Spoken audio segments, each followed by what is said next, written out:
UPSC 2026 को संभव बनाया जा सकता है ना, संभव है। तो उसी मुहिम में बात को और आगे बढ़ाते हुए, तो एक रिवोल्ट के पहले की कहानी है और एक रिवोल्ट के बाद की कहानी, राइट। इसे आप सीजन 1 कह सकते हैं, फर्स्ट पार्ट कह सकते हैं, इसे आप सीजन 2 कह सकते हैं, सेकेंड पार्ट कह सकते हैं। तो ईस्ट इंडिया कंपनी धीरे धीरे पावरफुल होने लगेगी और भारत पे कब्जा करने लगेगी। 1700 से 1750 के बीच में specially, right, Indian political scenario क्या है, this is something we are going to discuss. Aurangzeb को ये ऊपर वाला जो पार्ट, पिंक वाला एरिया आप देख रहे हैं, ये वाला पूरा उसने इनहेरिट किया हुआ है। नीचे का जो पार्ट है ये अभी भी औरंगजेब के कंट्रोल में नहीं है। इसकी रिलीजियस पॉलिसी ऐसी है कि जनता इसको पसंद नहीं कर रही है। जैसे कि इसने जजिया वापस लगा दिया।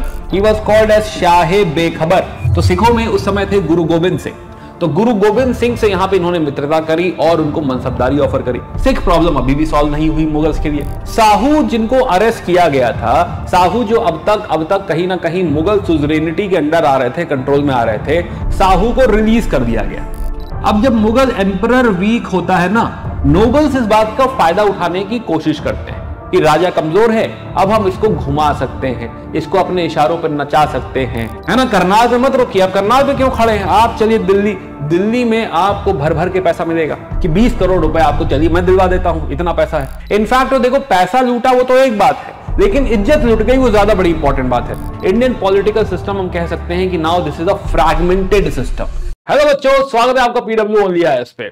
तो जैसा कि हम लोगों ने वादा किया था कि हाँ, यूपीएससी 2026 को संभव बनाया जा सकता है ना, संभव है। तो उसी मुहिम में बात को और आगे बढ़ाते हुए हम शुरू करने जा रहे हैं मॉडर्न इंडिया, है ना। तो मॉडर्न हिस्ट्री, आज पहले चैप्टर की बात करेंगे, which is India in the 18th century. एक शॉर्ट वीडियो है ना, एक साथ ही पूरा चैप्टर हम लोग डिस्कस करेंगे, राइट ना। तो चलिए, तो बात शुरू करते हैं। जो टॉपिक्स हम यहाँ पे डिस्कस करेंगे, सबसे पहले हम बात करेंगे कि मॉडर्न इंडिया का सिग्निफिकेंस क्या है, importance of modern India, prelims में भी और मेंस में भी, है ना। क्यों ही पढ़ना है, क्यों ही मेहनत करनी है। दूसरा एक मेजर मुद्दा है मुगल्स, स्पेशली लेटर मुगल्स।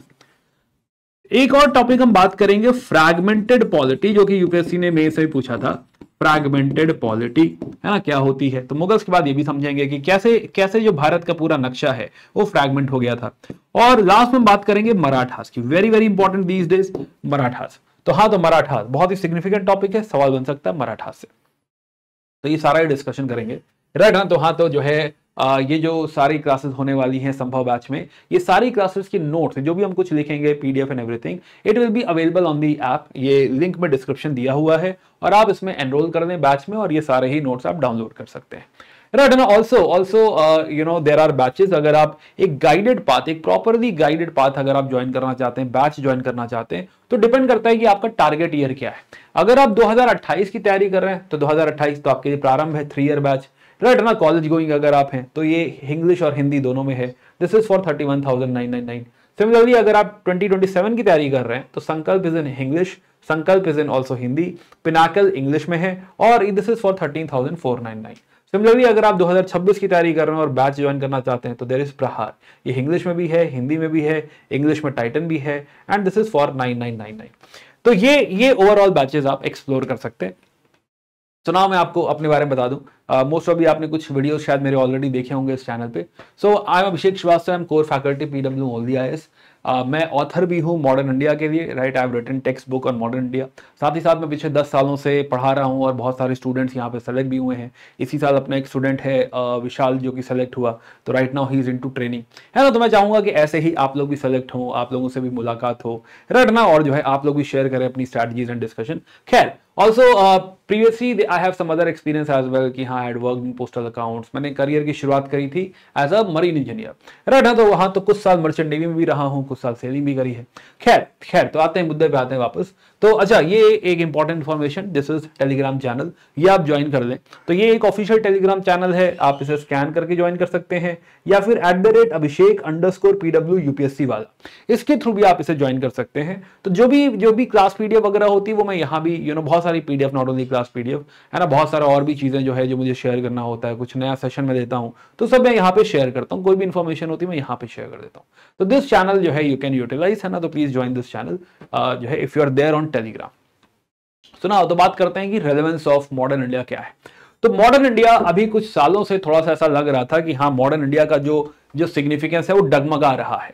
हमें ऐसा दिखाई दे रहा था कि हाँ भाई, या कि मॉडर्न इंडिया आफ्टर 2018 है ना, 2018 में 14 सवाल पूछे गए थे मॉडर्न इंडिया से, लेकिन उसके बाद 5, 8, 9, 4, 3, 2, 2024 में मात्र 2 सवाल थे।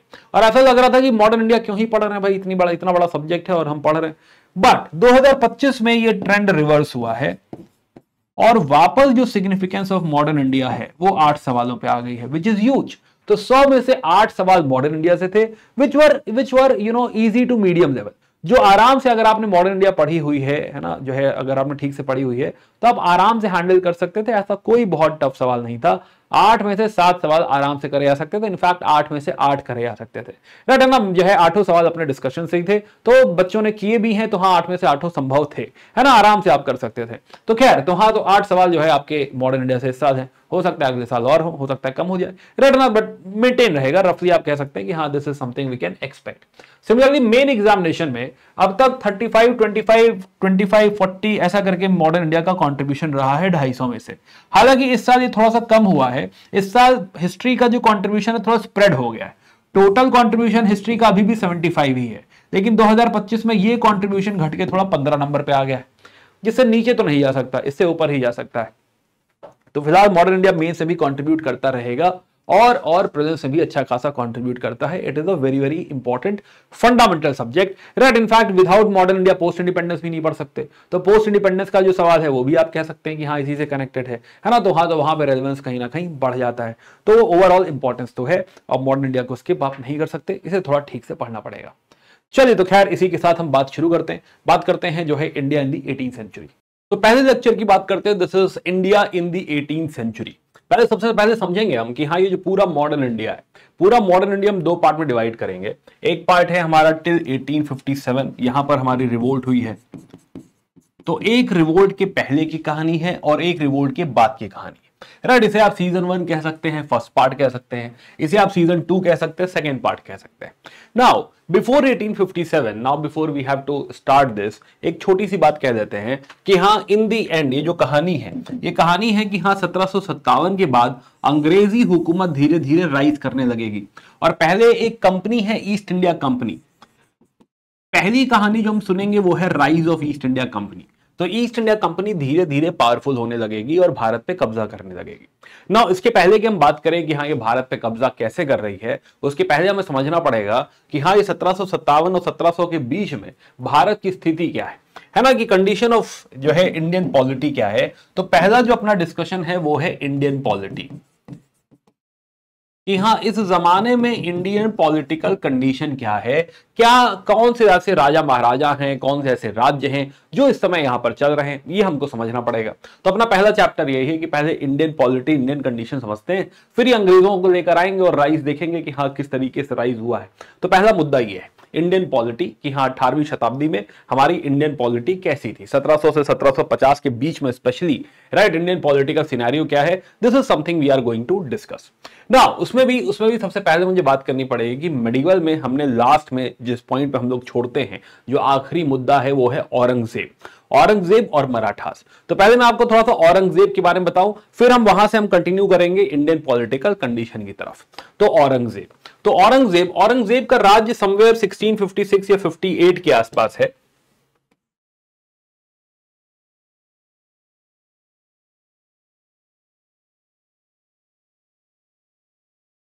तो 1658 में औरंगजेब का राज्य चालू होता है। अब औरंगजेब को जो यहां पे सल्तनत मिली है, औरंगजेब को ये ऊपर वाला जो पार्ट पिंक वाला एरिया आप देख रहे हैं, ये वाला पूरा उसने इनहेरिट किया हुआ है, राइट ना। ये पूरा राज्य औरंगजेब के जो है कंट्रोल में आता है। इनफैक्ट अकबर के टाइम में इतना एक्सपेंशन हो गया था। नीचे का जो पार्ट है ये अभी भी औरंगजेब के कंट्रोल में नहीं है, औरंगजेब के कंट्रोल में ये अभी भी नहीं है। इसके पहले औरंगजेब के पापा जो है शाहजहां है, शाहजहां ने काफी सारा कंस्ट्रक्शन किया था, ताजमहल वगैरह बनवा दिया था, तो कंस्ट्रक्शन में काफी खर्चा हो चुका है।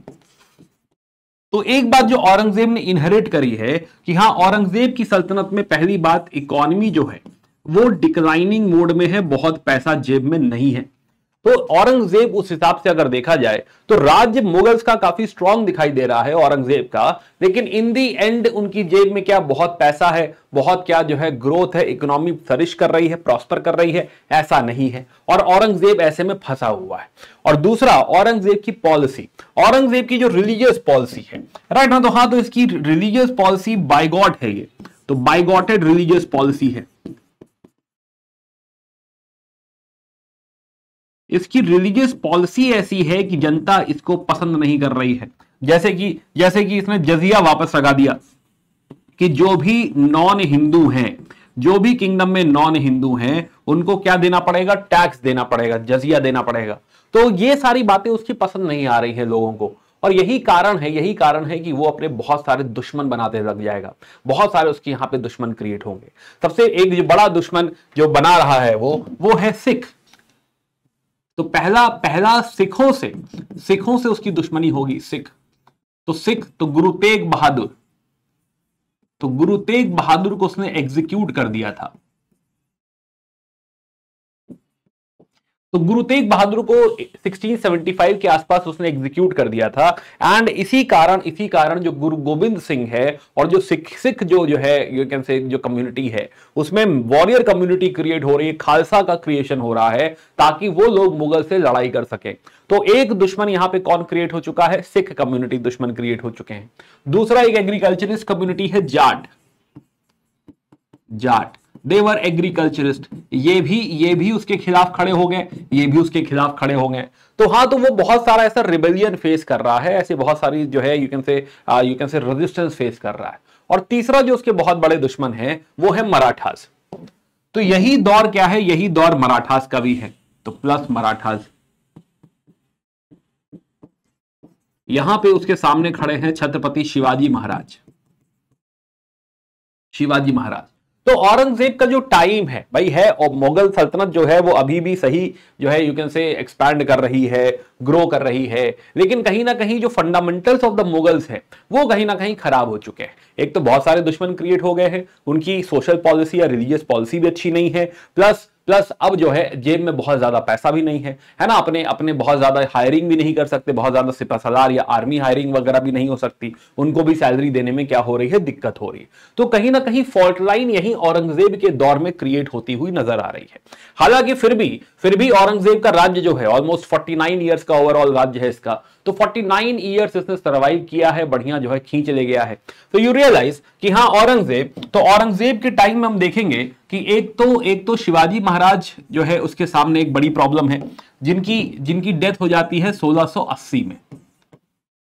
तो शिवाजी महाराज की डेथ हो जाती है 1680 में। और उसके बाद आपने सुना होगा छावा के बारे में, राइट, छत्रपति संभाजी महाराज। तो छत्रपति संभाजी महाराज ने कमांड संभाली, वो भी औरंगजेब को परेशान करते रहे, और फाइनली संभाजी की डेथ होती है 1689 में, राइट, बैटल ऑफ संगमेश्वर में। तो बैटल ऑफ संगमेश्वर में जब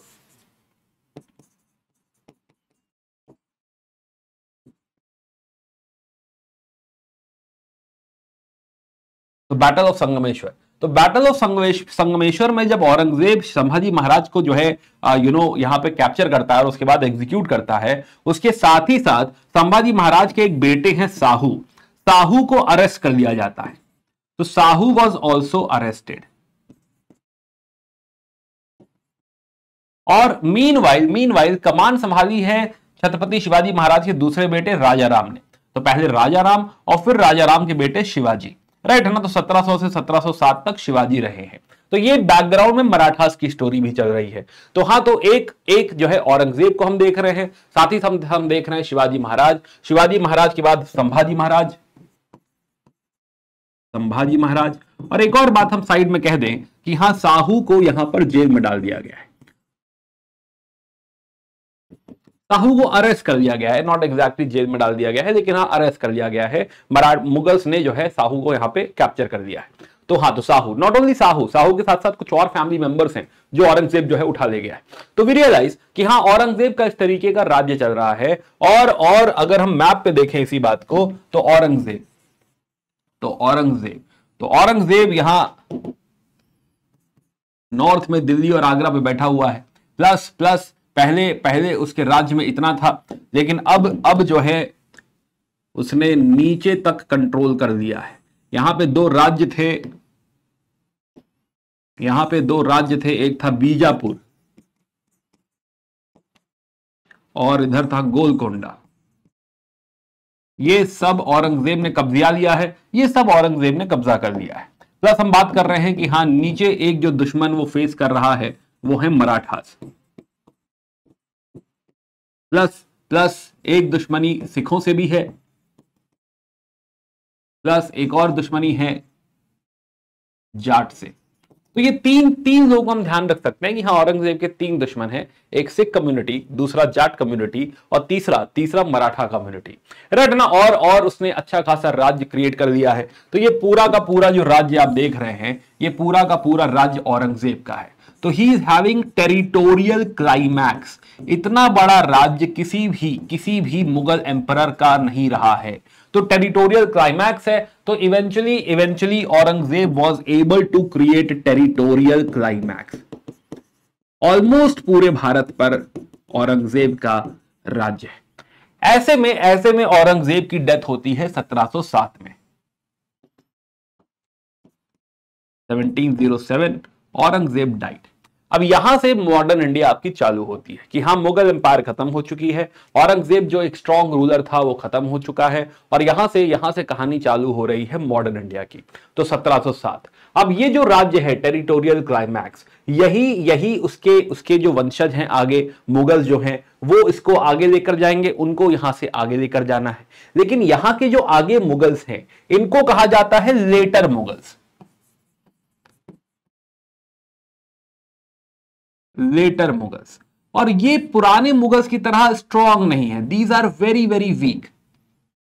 तो इनको ये बड़ी सी अंपायर मिल तो गई है, राइट। ये जो राज्य आप देख रहे हैं, इतना बड़ा राज्य, ये लेटर मुगल्स ने इनहेरिट तो किया है। लेकिन पहली बात कि हाँ, जो इश्यूज थे कि हाँ, इकोनॉमी खराब हो चुकी है, दुश्मन बहुत सारे क्रिएट हो चुके हैं, तो इश्यूज जो हैं वो कहीं ना कहीं अभी भी चल रहे हैं। और ये जो लेटर मुगल्स हैं, क्योंकि ये बहुत ही वीक रूलर्स हैं, इनमें लीडरशिप का इशू है, तो क्या ये इसे संभाल पाएंगे? ये कहीं ना कहीं इसको मैनेज नहीं कर पाएंगे, ये इसको संभाल नहीं पाएंगे। तो अब समझते हैं कि हाँ, ये मॉडर्न इंडिया में मुगल्स की आगे की कहानी क्या है। तो यहां पे समझते हैं हम कि हाँ, औरंगजेब के यहां पर 3 बेटे। तो आइए चलते हैं आगे। सुनाओ, तो हम बात करने जा रहे हैं कि हाँ, औरंगजेब ने एक बड़ा सा राज्य प्रोड्यूस किया था। टेरिटोरियल क्लाइमैक्स की हम बात कह रहे हैं यहां पे कि हाँ, this was territorial climax. Almost पूरा भारत उसके कंट्रोल में है। लेकिन यही, क्योंकि अब जो लेटर मुगल्स आए हैं वो वीक रूलर हैं, तो अगले 50-55 सालों में हम देखेंगे कि हाँ, ये जो पूरा भारत का जो मैप है, ये पूरा भारत का मैप टूट जाएगा और छोटे छोटे राज्य ऐसे क्रिएट हो जाएंगे। जैसे कि ये एक बंगाल, बिहार, उड़ीसा, ये एक अलग एक जो है सूबा कहीं तैयार हो जाएगा, ये मुगल्स के कंट्रोल में नहीं रहेगा। अवध अलग हो जाएगा, राइट। मराठास जो है, मराठास पॉपुलर हो जाएंगे, पावरफुल हो जाएंगे और काफी हद तक कमजोर यह कंट्रोल कर बैठेंगे। प्लस यहां पे एक छोटा सा राज्य हैदराबाद का क्रिएट हो रहा है, हैदराबाद। प्लस नीचे एक मैसूर का एक स्ट्रॉन्ग सा राज्य क्रिएट होगा, एक नीचे छोटा सा ट्रावनकोर करके राज्य है, राइट ना। इधर मद्रास और ये सब जो है अंग्रेज वगैरह आने लग जाएंगे। प्लस राजपूत भी आजाद होने लगेंगे, हम बात कर रहे हैं यहां पे एक छोटा सा जाट का भी राज्य है, जाट। और मुगल्स का अगर मेन कंट्रोल देखें तो मुगल्स का मेजर कंट्रोल यहीं पे रह जाएगा। प्लस यहां पे पंजाब साइड सिख भी है, पंजाब साइड सिख कम्युनिटी भी है। एक छोटा सा राज्य यहां पे रोहिल्लास का दिखाई दे रहा है, रोहिल्लास। तो ये हम धीरे धीरे देखेंगे कि हाँ, यही कहानी हमें समझनी है कि किस तरीके से ये वाला मैप बन जाता है 1760 तक आते आते 1760 अगले 50 सालों में इस तरीके क्रिएट हो जाएगा। यही अपनी क्या है, अपनी पहली स्टोरी है ना। तो आइए समझते हैं कि हाँ, ये लेटर मुगल्स किस तरीके से ऑपरेट कर रहे हैं। तो लेटर मुगल्स, तो कहानी शुरू होती है बहादुर शाह से। तो औरंगजेब के बेसिकली 3 बेटे हैं। एक है आपके औरंगजेब के एक बेटे हैं बहादुर शाह, एक बेटे हैं आजम और एक बेटा है काम बख्श। अब ये फैमिली चार्ट जो है पहली बार जब हम पढ़ते हैं तो थोड़ा सा फैमिली चार्ट हमको हेल्प करेगा, वरना ये बहुत सारे नाम आने लगेंगे, हमें समझ नहीं आएगा किसका कौन बेटा है, क्या है, समथिंग। तो ये फैमिली चार्ट हमको थोड़ा बाद में रेफर करने में आसानी देगा, थोड़ा सा जो है काम आसान हो जाएगा।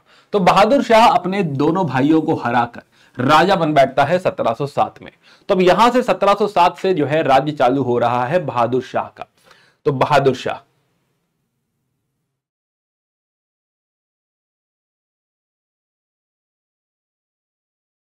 तो इसके आगे हम ये वाली टाइमलाइन इस्तेमाल करेंगे। तो बहादुर शाह, अभी जो बहादुर शाह है, बहादुर शाह विल रियलाइज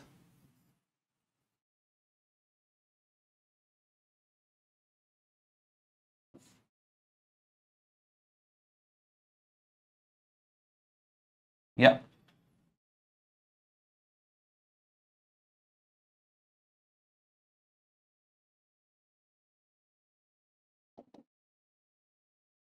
तो बहादुर शाह, तो 1707 से 1712 तक राज्य है बहादुर शाह का।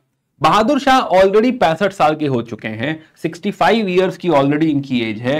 एंड कहीं ना कहीं इनके अंदर अब दमखम नहीं रहा है, ये किसी तरह सरवाइव करना चाहते हैं। And that is the reason कि 65 ईयर्स में ही वाज कॉल्ड एज शाहे बेखबर।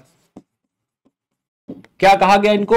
शाहे बेखबर, इग्नोरेंट किंग, राइट ना, कि कुछ बेखबर है, कुछ पता ही नहीं है राज्य में क्या चल रहा है। तो किसी तरह ये चाहते हैं कि बस ये राज्य चलता रहे। तो कुल 5-6 साल का इनका ओवरऑल क्या है, राज्य है शाहे बेखबर का। अब जब ये राजा बने, राइट ना, तो जब बहादुर शाह यहाँ पे राजा बन रहे हैं, तो बहादुर शाह, तो जैसा कि मैंने कहा कि हाँ, ही इज शाहे बेखबर, बेखबर आदमी है ये। आगे जाके एक हिस्टोरियन है, उन्होंने नाम दिया है इनको शाहे बेखबर, बहादुर शाह। तो अब क्या हो रहा है कि हाँ, ये अब जो है चाहते हैं कि जितने पापा के दुश्मन हैं, औरंगजेब के दुश्मन हैं, उनसे क्या कर लिया जाए, किसी तरह दोस्ती कर ली जाए, बात दबा दी जाए। तो हाँ, तो सिखों के साथ इन्होंने दोस्ती करी है। तो सिखों में उस समय थे गुरु गोबिंद सिंह, तो गुरु गोबिंद सिंह से यहां पे इन्होंने मित्रता करी और उनको मनसबदारी ऑफर करी। बट ये भी क्या है, काफी अनफॉर्चुनेट रहे कि हाँ, इमीडिएटली 1 साल बाद गुरु गोबिंद सिंह की डेथ हो गई और उसके बाद बंदा बहादुर ने वापस लड़ाई चालू कर दी। तो बंदा बहादुर आगे वापस मोर्चा खोल देगा, तो बंदा बहादुर फिर से झगड़ रहा है। यानी क्या ये सिख प्रॉब्लम सॉल्व हुई? सिख प्रॉब्लम अभी भी सॉल्व नहीं हुई मुगल्स के लिए। दूसरा, थोड़ी हद तक जो इनको सक्सेस मिला है, वो मिला है उनको जाट के साथ। उस समय राजा थे चूड़ामन, तो चूड़ामन जो जाट है वो इनके मित्र बने। प्लस एक बुंदेला चीफ है, छत्रसाल इसी इलाके में है, तो जाट वाला इलाका रखना, इधर ही आपके छत्रसाल भी हैं। तो छत्रसाल भी रियलाइज की हाँ, उनसे मित्रता हुई है, उनसे जो है यहां पर मित्रता हुई है। सिमिलरली राजपूतों को इन्होंने कंट्रोल करने की कोशिश करी, स्पेशली मारवाड़ और अंबेर, पर यहां पे भी कोई इनको सक्सेस हाथ ऐसा लगी नहीं है, राइट।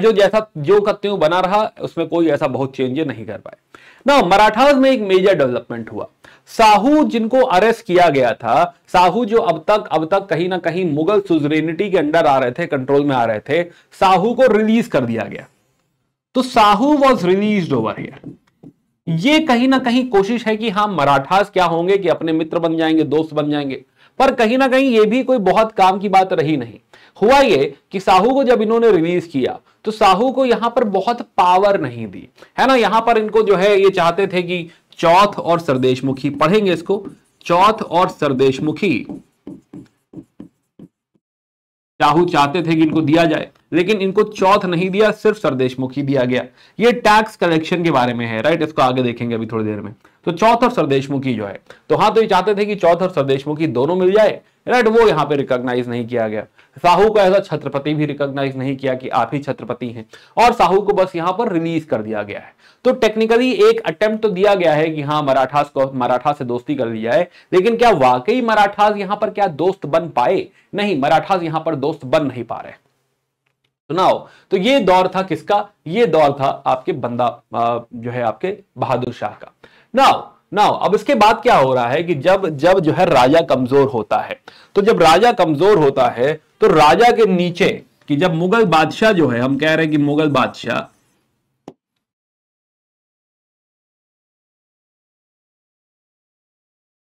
तो मुगल बादशाह जो है, अब जब मुगल एम्परर वीक होता है ना, तब उसके नीचे जो नोबल्स होते हैं, नोबल्स इस बात का फायदा उठाने की कोशिश करते हैं कि राजा कमजोर है, अब हम इसको घुमा सकते हैं, इसको अपने इशारों पर नचा सकते हैं, इसकी जगह किसी और राजा को बिठा देते हैं जो हमें सपोर्ट करे। तो अब क्या हो रहा है कि हाँ, ये नोबल्स यहां पर कहीं ना कहीं जो है अलग अलग हो रहे हैं, और ये लोग थोड़ा सा षड्यंत्र रच रहे हैं। तो हमें पता चलेगा कि नोबल्स कई तरीके के होते हैं। अब नोबल्स में कुछ लोग जो आए हुए हैं वो ईरान से आए हुए हैं, तो एक गुट बन जाएगा ईरानी नोबल्स का, ईरानी नोबल्स, है ना, एक ईरानी पार्टी कह देंगे कि हाँ, एक ईरानी पार्टी है, पार्टी। कुछ लोग तुरान से आए हुए हैं, तो एक तुरानी पार्टी गुट बना लेंगे, तुरानी पार्टी। कुछ लोग जो है हिंदुस्तान में ही हैं, राइट, यहीं पे कन्वर्ट हुए हैं, तो हिंदुस्तानी पार्टी बन जाएगी। एक गुट बन जाएगा अफगानियों का, तो अफगानी पार्टी।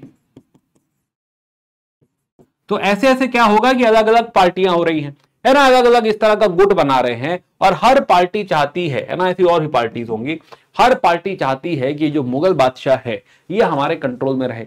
तो अभी फिलहाल क्या है, अभी फिलहाल बादशाह बैठा हुआ है बहादुर शाह। तो बहादुर शाह बैठा हुआ है, तो अब ये पार्टीज चाहती हैं कि किसी तरह बहादुर शाह को हटा के अगर हम अपना कैंडिडेट बिठा दें, कोई अगला राजकुमार, कोई और मुगल, अगर हम उसको थ्रोन पे बिठा देंगे तो उससे क्या होगा कि हाँ वो हमारा एहसान मानेगा और वो हमें प्रमोशन देगा, पैसा देगा, जागीर देगा, राइट ना, है ना, बहुत सारा ऐसा पैसा मिल जाएगा। तो हाँ, तो जो है ऐसे ग्रोथ मिल जाएगी और प्लस पावर मिल जाएगी, है ना। तो ऐसा हर कोई चाहता है।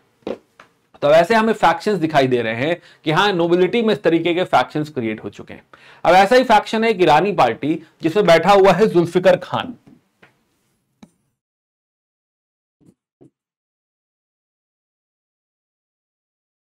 जुल्फिकर खान, तो after the death of Bahadur Shah, एक बार जब बहादुर शाह की डेथ हुई, तो बहादुर शाह की जब यहां पर डेथ हुई तो उसने क्या किया, उसने पकड़ा जहांगीर शाह को और जहांगीर शाह को बोला कि हम आपको सपोर्ट प्रोवाइड करेंगे, पूरा सपोर्ट प्रोवाइड करेंगे, और बाकी भाइयों को जेल में डाल देते हैं, किनारे कर देते हैं। तो बाकी सारे भाइयों को जेल में डाल दिया गया और जहांगीर शाह को यहां पे क्या बना दिया गया, राजा बना दिया गया। किसके सपोर्ट से, जुल्फिकर खान से। तो अब जुल्फिकर खान के सपोर्ट से नया राजा आ चुका है विच इज जहांगीर शाह। तो it is Jahangir Shah plus Zulfikar Khan. तो जहांगीर शाह है और उसके नीचे जो है जुल्फिकर खान सारी पावर लेकर बैठा हुआ है।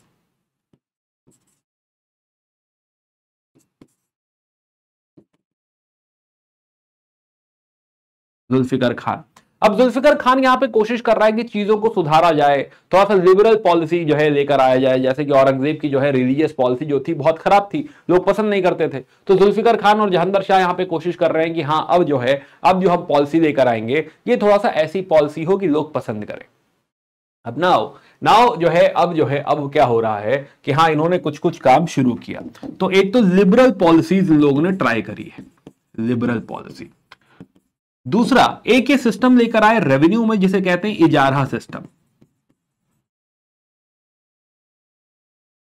इजारा सिस्टम क्या है कि पैसे की कमी हो गई है ना, इकोनॉमी डिक्लाइन कर रही है, जेब में ज्यादा पैसा है नहीं। तो अब ऐसे में इजारा सिस्टम जो है इसमें करा क्या जाएगा कि हाँ, अगर मान लीजिए कोई एक बहुत बड़ा स्टेट है और यहां से 2 लाख रुपए रेवेन्यू इकट्ठा किया जा सकता है, तो इसको क्या कर देंगे, इसको नीलाम कर देंगे, इसकी बिडिंग कर देंगे, ऑक्शन कर देंगे। और आप मान लीजिए हम सारे लोग इसमें बिडिंग कर सकते हैं। तो कोई कह रहा है कि हम 3 लाख इकट्ठा करके देंगे, कोई कह रहा है हम 4 लाख इकट्ठा करके देंगे, कोई कह रहा है हम 6 लाख इकट्ठा करके देंगे। तो जो भी हाईएस्ट बिडिंग है, तो अज्यूम करो कि हाँ, बिडिंग आ गई कि हाँ, बिडिंग कह रही है कि 6 लाख रुपए यहां से इकट्ठा हो सकता है, 6 लाख रुपए। अब 6 लाख रुपए अगर कोई यहां पर इकट्ठा करके राजा को देगा तो थोड़ा अपने लिए भी प्रॉफिट रखेगा, मान लो 2 लाख का। यानी जहां की जो हैसियत थी वो 2 लाख रुपए थी जिस इलाके की, आज उस इलाके से 8 लाख रुपए इकट्ठा किया जा रहा है। ये कोई बहुत अच्छा सिस्टम है नहीं, ये बहुत ही घटिया सिस्टम है, क्योंकि यहां पे जो किसान है, ये सब किसान की जेब से जा रहा है। And this is very oppressive in nature. किसान यहां पे परेशान होने लगेगा, बिकॉज ये पैसा किसान खुशी से थोड़ा दे पाएगा, है ना। किसान यहां पे क्या है कि किसान यहां पर परेशान है, दुखी है, कह रहा है भाई हमें तो जो है 2 लाख देना था, कहां हमसे जो है जबरदस्ती 8 लाख जो है वसूल रहे हो। तो ये बहुत ही घटिया सिस्टम है। तो इजारा सिस्टम, इसको रेवेन्यू फार्मिंग भी कहते हैं। This is also called as revenue farming.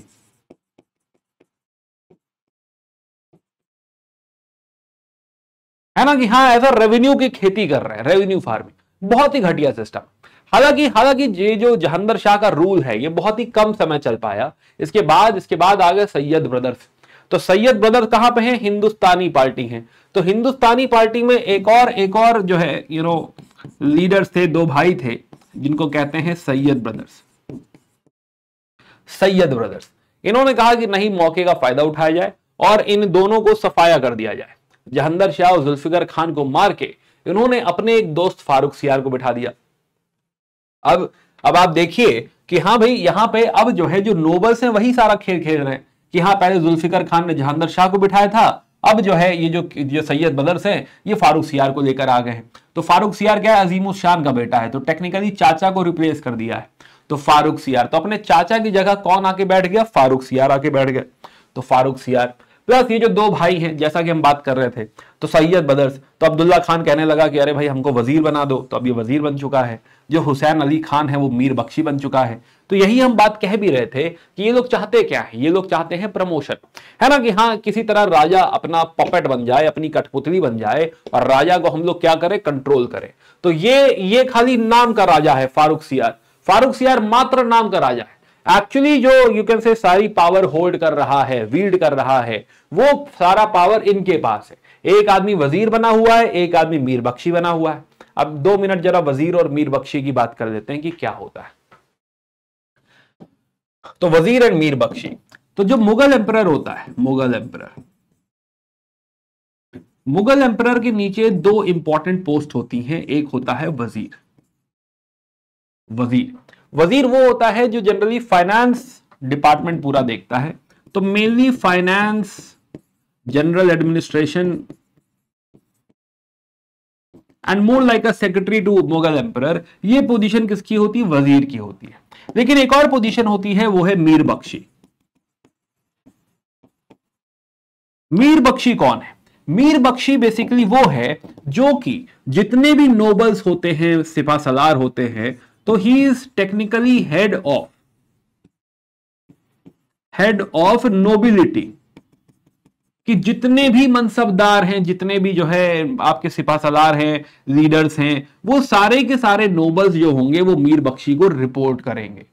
सारी नोबिलिटी के नीचे आर्मी भी होती है, तो टेक्निकली सारी आर्मी का कंट्रोल किसके पास है, मीर बख्शी के पास है। तो सारे के सारे nobles will be reporting to Mir Bakhshi, और इन नोबल्स के नीचे आर्मी होती है, तो हाँ वो सब भी जो है मीर बख्शी के अंडर आते हैं।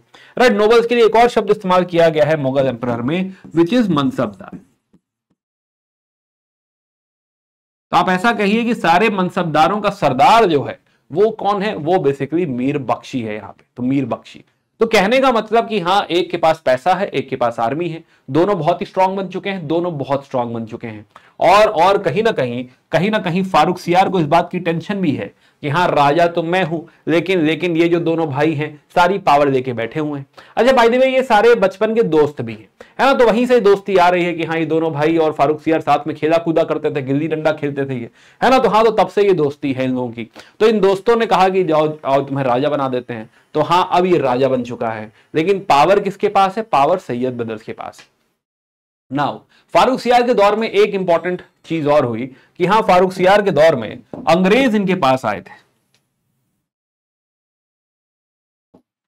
तो एक important development in the reign of Farrukh Siyar is कि हाँ ब्रिटिशर्स, ईस्ट इंडिया कंपनी, तो ब्रिटिश ईस्ट इंडिया कंपनी इनके पास आएगी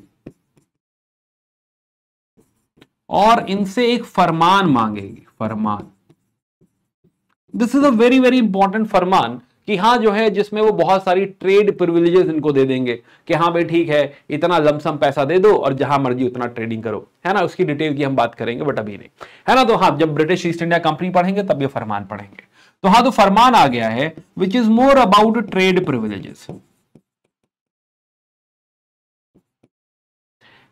बट कुछ टाइम बाद फारूक सियार को ऐसा लगने लगा कि भाई मैं तो कठपुतली बन गया, है ना, ये सारी पावर है, ये सब कुछ किसके पास है, ये सारी पावर तो इन भाइयों के पास है, तो मैं क्या करूं। तो हाँ तो ये इन दोनों को थोड़ा सा भिड़ाने की कोशिश करने लगा, इन दोनों को साइडलाइन करने की कोशिश करा। और जब इन दोनों को लगा कि हाँ ये फारूक सियार हमको साइडलाइन कर रहा है, तो इन दोनों ने क्या किया, इसी को मार दिया। तो फारूक सियार को 1719 से मार दिया। अब 1719 से मारने के बाद अब डिसाइड हुआ कि अब जो है राजा किसे बनाया जाए।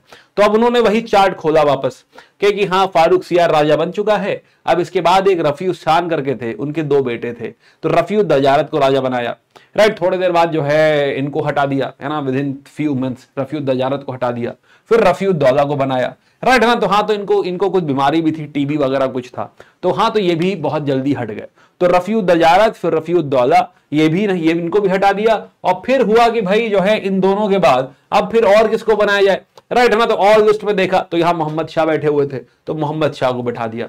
तो जहान शाह का बेटा मोहम्मद शाह, तो 1719 में तो यही फारुखसियार एक बार में ये जो सैयद ब्रदर्स है पहले फारुखसियार को राजा बनाते हैं, फिर रफीउद्दजारा तो रफीउद्दौला को राजा बनाते हैं और फिर मोहम्मद शाह को राजा बना देते हैं। And that is the reason कि जो भाई हैं इनको कहा जाता है कि these are king makers, right, these are technically king makers.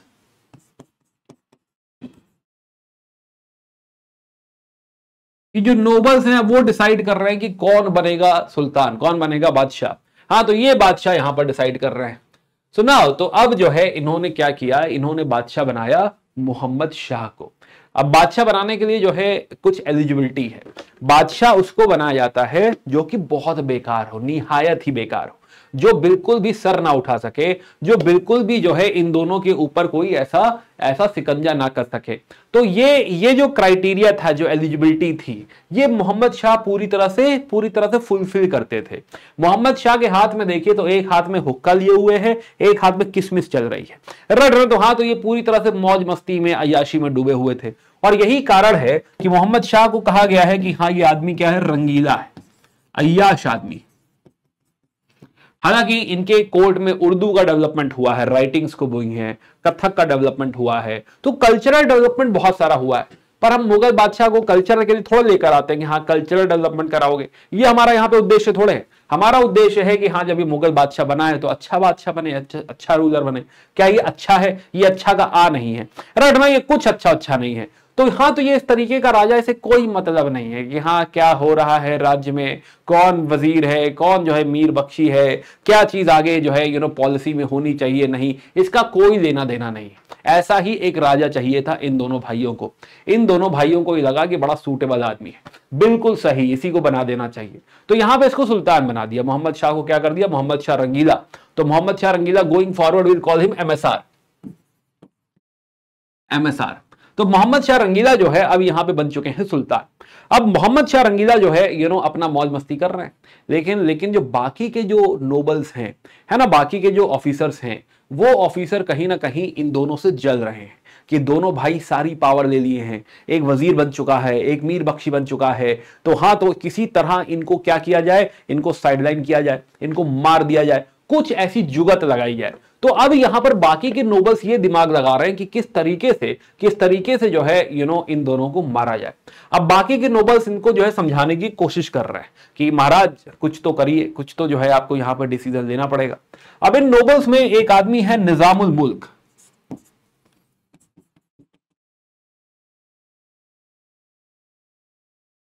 Nizamul मुल्क, राइट नाउ, निजामुल मुल्क जो है इसको भड़काना शुरू करता है कि ऐसा है, एक दिन आप भी मारे जाएंगे, कुछ तो करिए, है राइट। एक थे निजामुल मुल्क और दूसरे थे सादत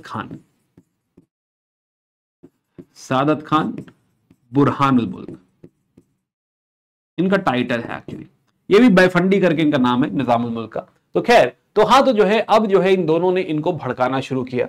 अच्छा, ये भी इतना समझदार तो है ही, जानता ही है कि अगर इन दोनों के अगर चपेट में आ गया तो ये इसको भी मार डालेंगे। तो इन्होंने मिलकर, इन तीनों ने मिलकर अब क्या करा, एक षड्यंत्र रचा और धीरे धीरे इनको साइडलाइन करके इन दोनों को मार दिया। तो दे बोथ वर किल्ड। अब जो है, अब ये मोहम्मद शाह रंगीला आजाद हो गए हैं डांस देखने के लिए, रटना कि अब इनको कोई परेशान नहीं करेगा। दोनों जो मेन प्रॉब्लम थे, दोनों को मार दिया गया है। अब लेकिन अब क्या है कि जो निजामुल मुल्क है, अब निजामुल मुल्क क्या है कि एक अच्छा एडमिनिस्ट्रेटर है। निजामुल मुल्क क्या चाहता है कि मुझे वजीर बना दिया जाए, है ना, मैं वजीर बन जाऊंगा तो फिर मैं जो है सारी चीजें मैनेज करूंगा, जो भी एडमिनिस्ट्रेशन में प्रॉब्लम है उसको फिक्स करूंगा। ऐसा अपने मन में विचार कर रहा है निजामुल मुल्क। पर ये डर रहे हैं कि अगर मैंने निजामुल मुल्क को वजीर बना दिया तो ये भी कहीं ऐसे ही ना बन जाए, ज्यादा पावरफुल अगर ये लोग हो गए तो हो सकता है ये भी मुझे मार डालेंगे, है ना, किसी और को बिठा देंगे। तो यहां पर बहुत टाइम तक वो निजामुल मुल्क को टरकाता रहा, है ना, कि कल आना, राइट, परसों देखेंगे, बाद में आना। फाइनली उसने कहा अच्छा ठीक है चलो। तो हाँ, तो निजामुल मुल्क को उसने क्या कर दिया, वजीर बना दिया। अब निजाम क्या है, वजीर है ना, निजामुल मुल्क अब क्या है, वजीर बन चुके हैं। अब निजामुल मुल्क जो है बहुत सारे चेंजेस करने की कोशिश कर रहे हैं, चीजों को बेटर करने की कोशिश कर रहे हैं, और धीरे धीरे उनको रियलाइज हो रहा है कि ये आदमी कुछ नहीं कर सकता है, राइट, है ना, इसके रहते रहते मैं एडमिनिस्ट्रेशन फिक्स कर ही नहीं सकता हूं। तो यहां तो दो ऑप्शन थे, या तो वो सब कुछ छोड़ छाड़ के चला जाए और या फिर मोहम्मद शाह रंगीला को मार दिया जाए। तो यहां पे उसने डिसाइड किया, फ्रस्ट्रेट होकर उसने डिसाइड किया कि ये सब छोड़ो, रेड में छोड़ो कल की बातें, कल की बात पुरानी, और निकला जाए। तो ये जो निजामुल मुल्क है, निजामुल मुल्क ये दिल्ली छोड़कर निकला और जाके डेक्कन में अपना एक अलग स्टेट बना दिया, विच इज हैदराबाद। तो निजामुल मुल्क ने 1724 में एक अलग ही स्टेट क्रिएट कर दिया, विच इज हैदराबाद। अब उसको सेंटर से कोई लेना देना नहीं है।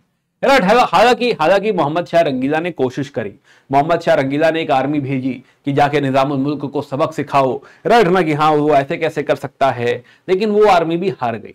तो इवेंचुअली इन्होंने भी कहा चलो ठीक है, कोई बात नहीं, हैदराबाद भी हमारा ही पार्ट है, ऐसा वो हैदराबाद अलग नहीं है ना, लेकिन this is more like virtually independent. तो हैदराबाद जो है यहां पर ये क्रिएट हो गया है एज अ सेपरेट एंटिटी, लेकिन this is virtually independent.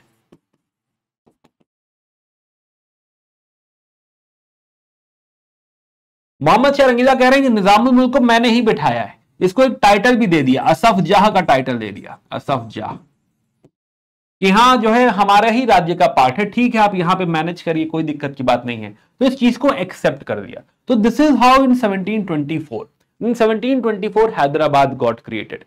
Similarly what was happening कि हाँ ये जो दूसरा था सादत खान, तो सादत खान, तो एक खतरा तो टला, निजामुल मुल्क चला गया। अब ये सादत खान को भी चाहते हैं कि ये भी आदमी दिल्ली छोड़ के चला जाए, है ना, कहीं और जाके रहे, इसको भी कुछ दे देते हैं, टरका देते हैं, निकाल देते हैं। तो हाँ, तो सादत खान क्योंकि स्ट्रांग था, अब सादत खान हो सकता है सादत खान इनको मार देता, तो इनको ये भी टेंशन थी। तो सादत खान को पहले आगरा के आसपास कुछ इलाका दिया, सादत खान नहीं गया छोड़ के, उसके बाद उसे अवध दे दिया, अवध, कि हाँ भाई तुम अवध चले जाओ। तो सादत खान को अवध का इलाका दे दिया कि हाँ तुम यहां पर जाकर क्या करो, अवध में जाकर मैनेजमेंट देखो। तो सादत खान ने कहा ठीक है चलो अवध चलते हैं। तो सादत खान अवध चले गए, और ये भी क्या है, अब ये भी वर्चुअली इंडिपेंडेंट हो चुका है। तो हाँ, तो हैदराबाद तो निजामुल मुल्क ने जाके क्रिएट किया था, अवध वाली कुल्हाड़ी उसने खुद ही पैर पे मारी है कि हाँ जो है अवध जो है जाके आप अवध मैनेज करिए। क्या वो कंट्रोल कर पाएगा अवध पे? नहीं, है ना, कि हाँ मोहम्मद शाह रंगीला अगर सोचे कि हाँ वो कंट्रोल कर लेगा हैदराबाद पे या अवध पे, नहीं, ऐसा कुछ नहीं हो रहा। लेकिन हाँ जो है उसकी कम से कम प्रॉब्लम थोड़ी सॉल्व हो गई कि भाई उसको कोई मारेगा नहीं। सिमिलरली ये बंगाल, अब जब वो अवध पे कंट्रोल नहीं कर पा रहा है, अवध भी वर्चुअली इंडिपेंडेंट हो चुका है, तो इन दैट केस ये जो बंगाल है, क्या ये भी ऑटोमेटिकली हाथ से निकल चुका है? ये भी हाथ से निकल चुका है। बंगाल पे उस समय राज्य कर रहे थे मुर्शीद कुली खान, इसको भी मुगल्स नहीं भेजा था कि यहां बैठो और यहां का मैनेजमेंट देखो, लेकिन अब ये भी वर्चुअली इंडिपेंडेंट हो गया है, ये मुर्शीद कुली खान भी वर्चुअली इंडिपेंडेंट हो गया है। और हम देखेंगे कि हाँ ये सिर्फ बंगाल नहीं है, बंगाल के साथ साथ बिहार है, उड़ीसा है, राइट, ये भी इसी का पार्ट है, तो ये भी वर्चुअली इंडिपेंडेंट है। नो, वर्चुअली इंडिपेंडेंट का मतलब क्या होता है? वर्चुअली इंडिपेंडेंट का मतलब होता है कि ये इलाके जो है ये मुगल बादशाह को लगता है कि उसके कंट्रोल में है, बट रियलिटी में उसके कंट्रोल में नहीं है। ना ही ये खुल के विद्रोह कर रहे हैं और ना ही मुगल बादशाह यहां पे कंट्रोल कर पा रहा है, बट उसे मन में ऐसा लग रहा है कि हाँ वो उसी के राज्य का पार्ट है। तो this is how these virtually independent territories got created. तो हाँ, तो ये तीन राज्य, राइट है ना, ये आपका जो है हैदराबाद, अवध और बंगाल, बिहार, उड़ीसा, इस तरीके से क्या है, सेपरेट हो चुका है, और मुगल बादशाह को ऐसा लगता है कि हाँ ये हमारे कंट्रोल में ही है। नाउ मीनवाइल ये जो दौर है ना, 1720 का जो दौर है, 1720 1730, ये जो दौर है ये बाजीराव का भी दौर है। अभी सेपरेटली पढ़ेंगे इसको हम। तो बाजीराव, तो ये बाजीराव का भी दौर है, यही सेम दौर बाजीराव का है। तो बाजीराव हम देखेंगे कि मराठास इस दौर में, ये जो दौर है आपके मोहम्मद शाह रंगीला का, इसी दौर में मराठास भी जो है क्या है, अब स्ट्रॉन्ग पावर बन चुके हैं, और जो है ये जो पूरी इलाका है मराठास ने रेड करना चालू कर दिया है, एक्सपैंड करना चालू कर दिया है। तो मराठास भी अच्छा खासा यहां पे पॉपुलर हो चुके हैं, काफी जो है यू कैन से प्रोमिनेंट हो चुके हैं। नाउ व्हाट इज हैपनिंग कि हाँ बाजीराव, तो बाजीराव विल बी रेडिंग इन 1737। ये दिल्ली पर रेड कर देगा और ये लोग कुछ नहीं कर पाएंगे, है ना। तो 1737 में बाजीराव दिल्ली पर रेड कर रहा है एंड दिस शोज कि मुगल एम्पायर इतनी कमजोर हो चुकी है कि बाजीराव मात्र 500 घोड़े लेके गया था, मात्र 500 घोड़े लेके गया और उसने जो है दिल्ली पे रेड कर दी। अभी मराठास की कहानी अभी हम अलग समझेंगे, पहले मुगल्स की बात कर देते हैं। तो हाँ, तो रेड कर रहा है, दिल्ली पे रेड करे दे रहा है। प्लस जो राजपूत हैं, राजपूत भी धीरे धीरे अब जो है बात मानना कम कर रहे हैं। तो हाँ, तो राजपूत भी धीरे धीरे अब जो है अब बात नहीं मान रहे हैं। राजपूत भी धीरे धीरे अब क्या हो चुके हैं, इंडिपेंडेंट ही आप कह सकते हैं कि राजपूताना स्टेट्स भी क्या है, सेपरेट है। तो टेक्निकली जो कोर एरिया है मुगल्स का वो यही बच रहा है, यही एरिया कोर एरिया मुगल्स का बच रहा है, या मुगल्स, है ना, यही वो कोर पार्ट है जो मुगल्स यहां पर रूल कर रहे हैं। खैर तो यहां तक तो बात ठीक थी कि ये सब हुआ, लेकिन फिर एक और कयामत हुई कि हां, पड़ोस में अफगानिस्तान, पर्शिया साइड में, not exactly Afghanistan, Persia side में उस समय था नादिर शाह। तो let me tell you about this story. तो हमने बात करी कि भाई दिल्ली पे नाम के लिए मुगल्स बैठे हुए हैं, बट वहीं अवध इंडिपेंडेंट हो चुका है, बंगाल बिहार उड़ीसा इंडिपेंडेंट हो चुका है, हैदराबाद इंडिपेंडेंट हो चुका है, भले वर्चुअली इंडिपेंडेंट ही सही, बंगाल प्लस बिहार प्लस उड़ीसा और ये अवध। नाउ अब ये पड़ोस में क्या हो रहा है कि पड़ोस में इधर एक अंपायर है, पर्शियन अंपायर, और इस पर्शियन अंपायर पे रूल कर रहा है नादिर शाह। अब नादिर शाह काफी कमजोर पड़ चुका है, नादिर शाह को पैसे की बहुत जरूरत है। अब वो पैसे की जरूरत के लिए वो कहीं और अटैक नहीं कर सकता, उसे एक वीक टारगेट दिखाई दे रहा है, वो श्योर नहीं है कि वो वीक टारगेट है, उसे एक वीक टारगेट दिखाई दे रहा है कि why not let's invade at India, है ना, कि हाँ मुगल अंपायर पे क्या किया जाए, अटैक किया जाए। तो डरता 1738 समवेयर पूरी तैयारी करता वो आया और 1739 में एक लड़ाई हुई, बैटल ऑफ करनाल, या बैटल ऑफ करनाल। तो बैटल ऑफ करनाल, तो करनाल पे एक युद्ध हुआ 1739 में। अब उसको नहीं पता था कि मुगल्स कितने स्ट्रांग हैं, कितने वीक हैं, वो डरता आया था किसी तरह से, क्योंकि अब तक मुगल्स का सिक्का चलता था, राइट ना, मुगल्स के नाम से लोग कांपते थे कि हाँ भाई मुगल साइड अटैक नहीं किया जा सकता, लेकिन उसने किसी तरह जो है हिम्मत करके अटैक कर दिया। अब जब वो आ रहा था तो मुगल्स में बैठे थे कौन, मोहम्मद शाह रंगीला। मोहम्मद शाह रंगीला ने तुरंत मदद मांगी, किससे, निजामुल मुल्क से, कि भाई जल्दी आ जाओ, है ना, लड़ाई हो गई है ना। तो निजामुल मुल्क आया, राइट। प्लस अवध में सादत खान से मदद मांगी, सादत खान, कि भाई जल्दी आ जाओ, तो सादत खान भी आ गया। और यहां पर मुगल सेना लड़ी किससे, नादिर शाह से, एंड मुगल्स लॉस्ट। तो मोहम्मद शाह रंगीला बेसिकली लॉस्ट ओवर है। तो मोहम्मद शाह रंगीला हार गया, मुगल्स यहां पर हार गए, और जब मुगल्स यहां पर हार गए तो नादिर शाह चौंक गया, कह रहा यार ऐसे कैसे हो सकता है कि हाँ जो है मुगल्स मुझसे हार गए हैं, इतने बड़े बड़े नाम हैं, निजामुल मुल्क, सादत खान, बुरहानुल मुल्क, याद भी नहीं हो रहे ऐसे नाम, राइट ना, ऐसे लोग मुझसे कैसे हार सकते हैं, ऐसा मैंने कौन सा ही चमत्कार कर दिया है, ऐसा कौन सी मैं सेना लेकर आ गया था, राइट ना, कि हाँ मैंने इन लोगों को हरा दिया, क्या ही हो गया। तो उसने बुलाना शुरू किया, इंटरव्यू करना शुरू किया। तो उसने इंटरव्यू किया निजामुल मुल्क को, है ना, निजामुल मुल्क को बुलाया, कह रहा यार तुम जब इतने स्ट्रांग हो, है ना, तुम्हारा नाम हमने सुना हुआ है, पर्शिया में सुना हुआ है, तुम कैसे युद्ध में हार सकते हो, कैसे हार गए तुम लोग, मुगल्स कैसे हार गए। तो उसने समझाया कि भाई महाराज आपको बाहर से मुगल्स नाम सुनाई दे रहा है, ब्रांड है मुगल्स, लेकिन अंदर से सब खोखला हो चुका है ना, कि अंदर से आप देखोगे तो मैं तो हैदराबाद रहता हूं, कोई कंट्रोल मेरे ऊपर नहीं है, वर्चुअली इंडिपेंडेंट हूं मैं, राइट ना, इस राजा का कोई मेरे ऊपर चलती नहीं है।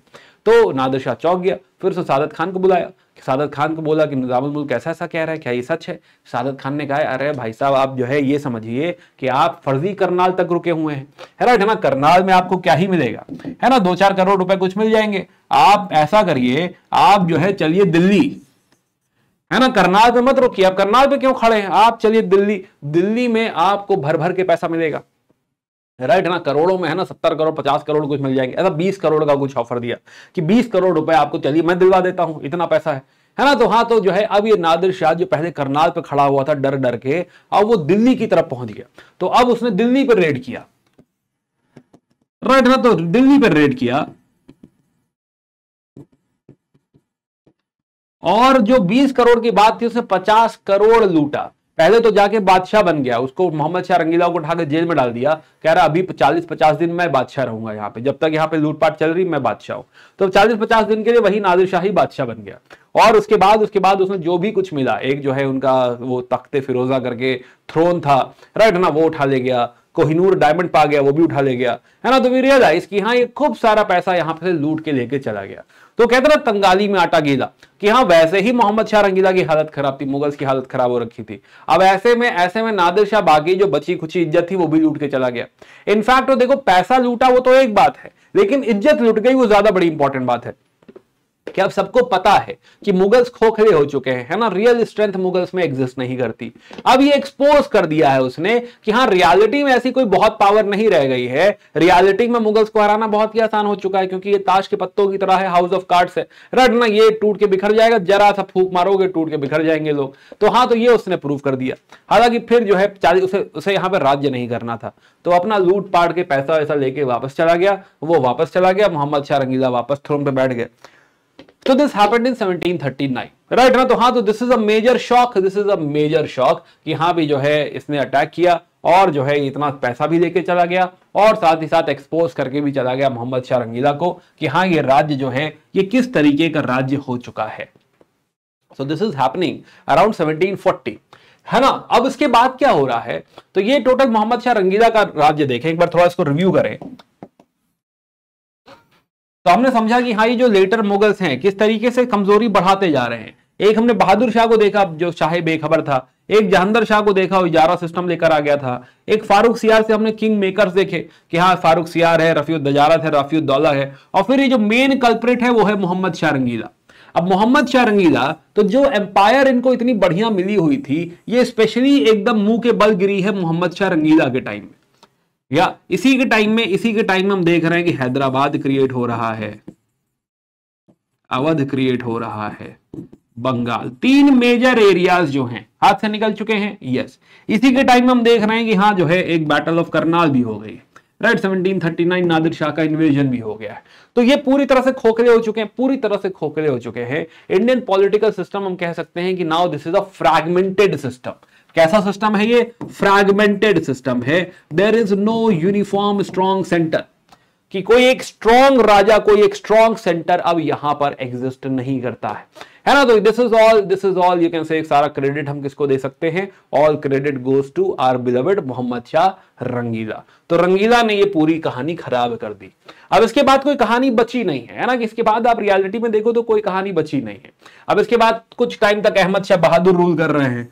अब अहमद शाह बहादुर हैं, फिर एक आलमगीर 2 आएंगे, फिर एक शाहजहां आएंगे, है ना। अब ये सब जो हैं सब नाम के राजा लोग हैं, इनका कोई ऐसा कंट्रीब्यूशन एज सच नहीं है। जो भी कंट्रीब्यूशन खराब करने वाली चीजें थी वो हो चुकी है। इनफैक्ट अब ये जो दौर है इसमें डोमिनेट कर रहा है अहमद शाह अब्दाली। तो आइए अहमद शाह अब्दाली की बात करते हैं। तो नाउ तो this story of Mohammad Shah Rangeela got over in 1748, और उसके बाद जो मैटर कर रहा है वो है अहमद शाह अब्दाली। अब ये अहमद शाह अब्दाली कौन है? अगेन तो नादिर शाह का एक क्या था, एक सिपा सलार था, उसका नाम था अहमद शाह अब्दाली।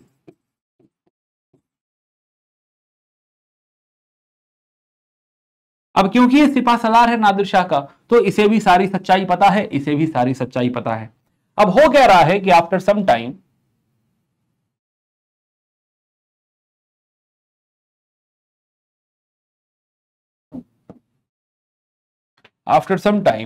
जो नादिर शाह है, नादिर शाह की डेथ हो जाती है, और अहमद शाह अब्दाली क्या करता है, और अहमद शाह अब्दाली अफगानिस्तान में अपनी किंगडम क्रिएट करता है। This is called as Durrani empire. उसे अहमद शाह दुर्रानी भी कहते हैं। This is by Ahmad Shah Abdali.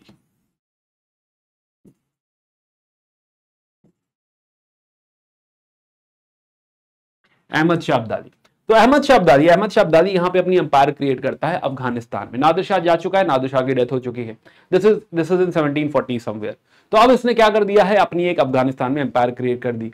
और उसे पता है कि मुगल्स क्या हैं, वीक हैं, तो ये क्या करेगा, इसका एक टाइम पास है।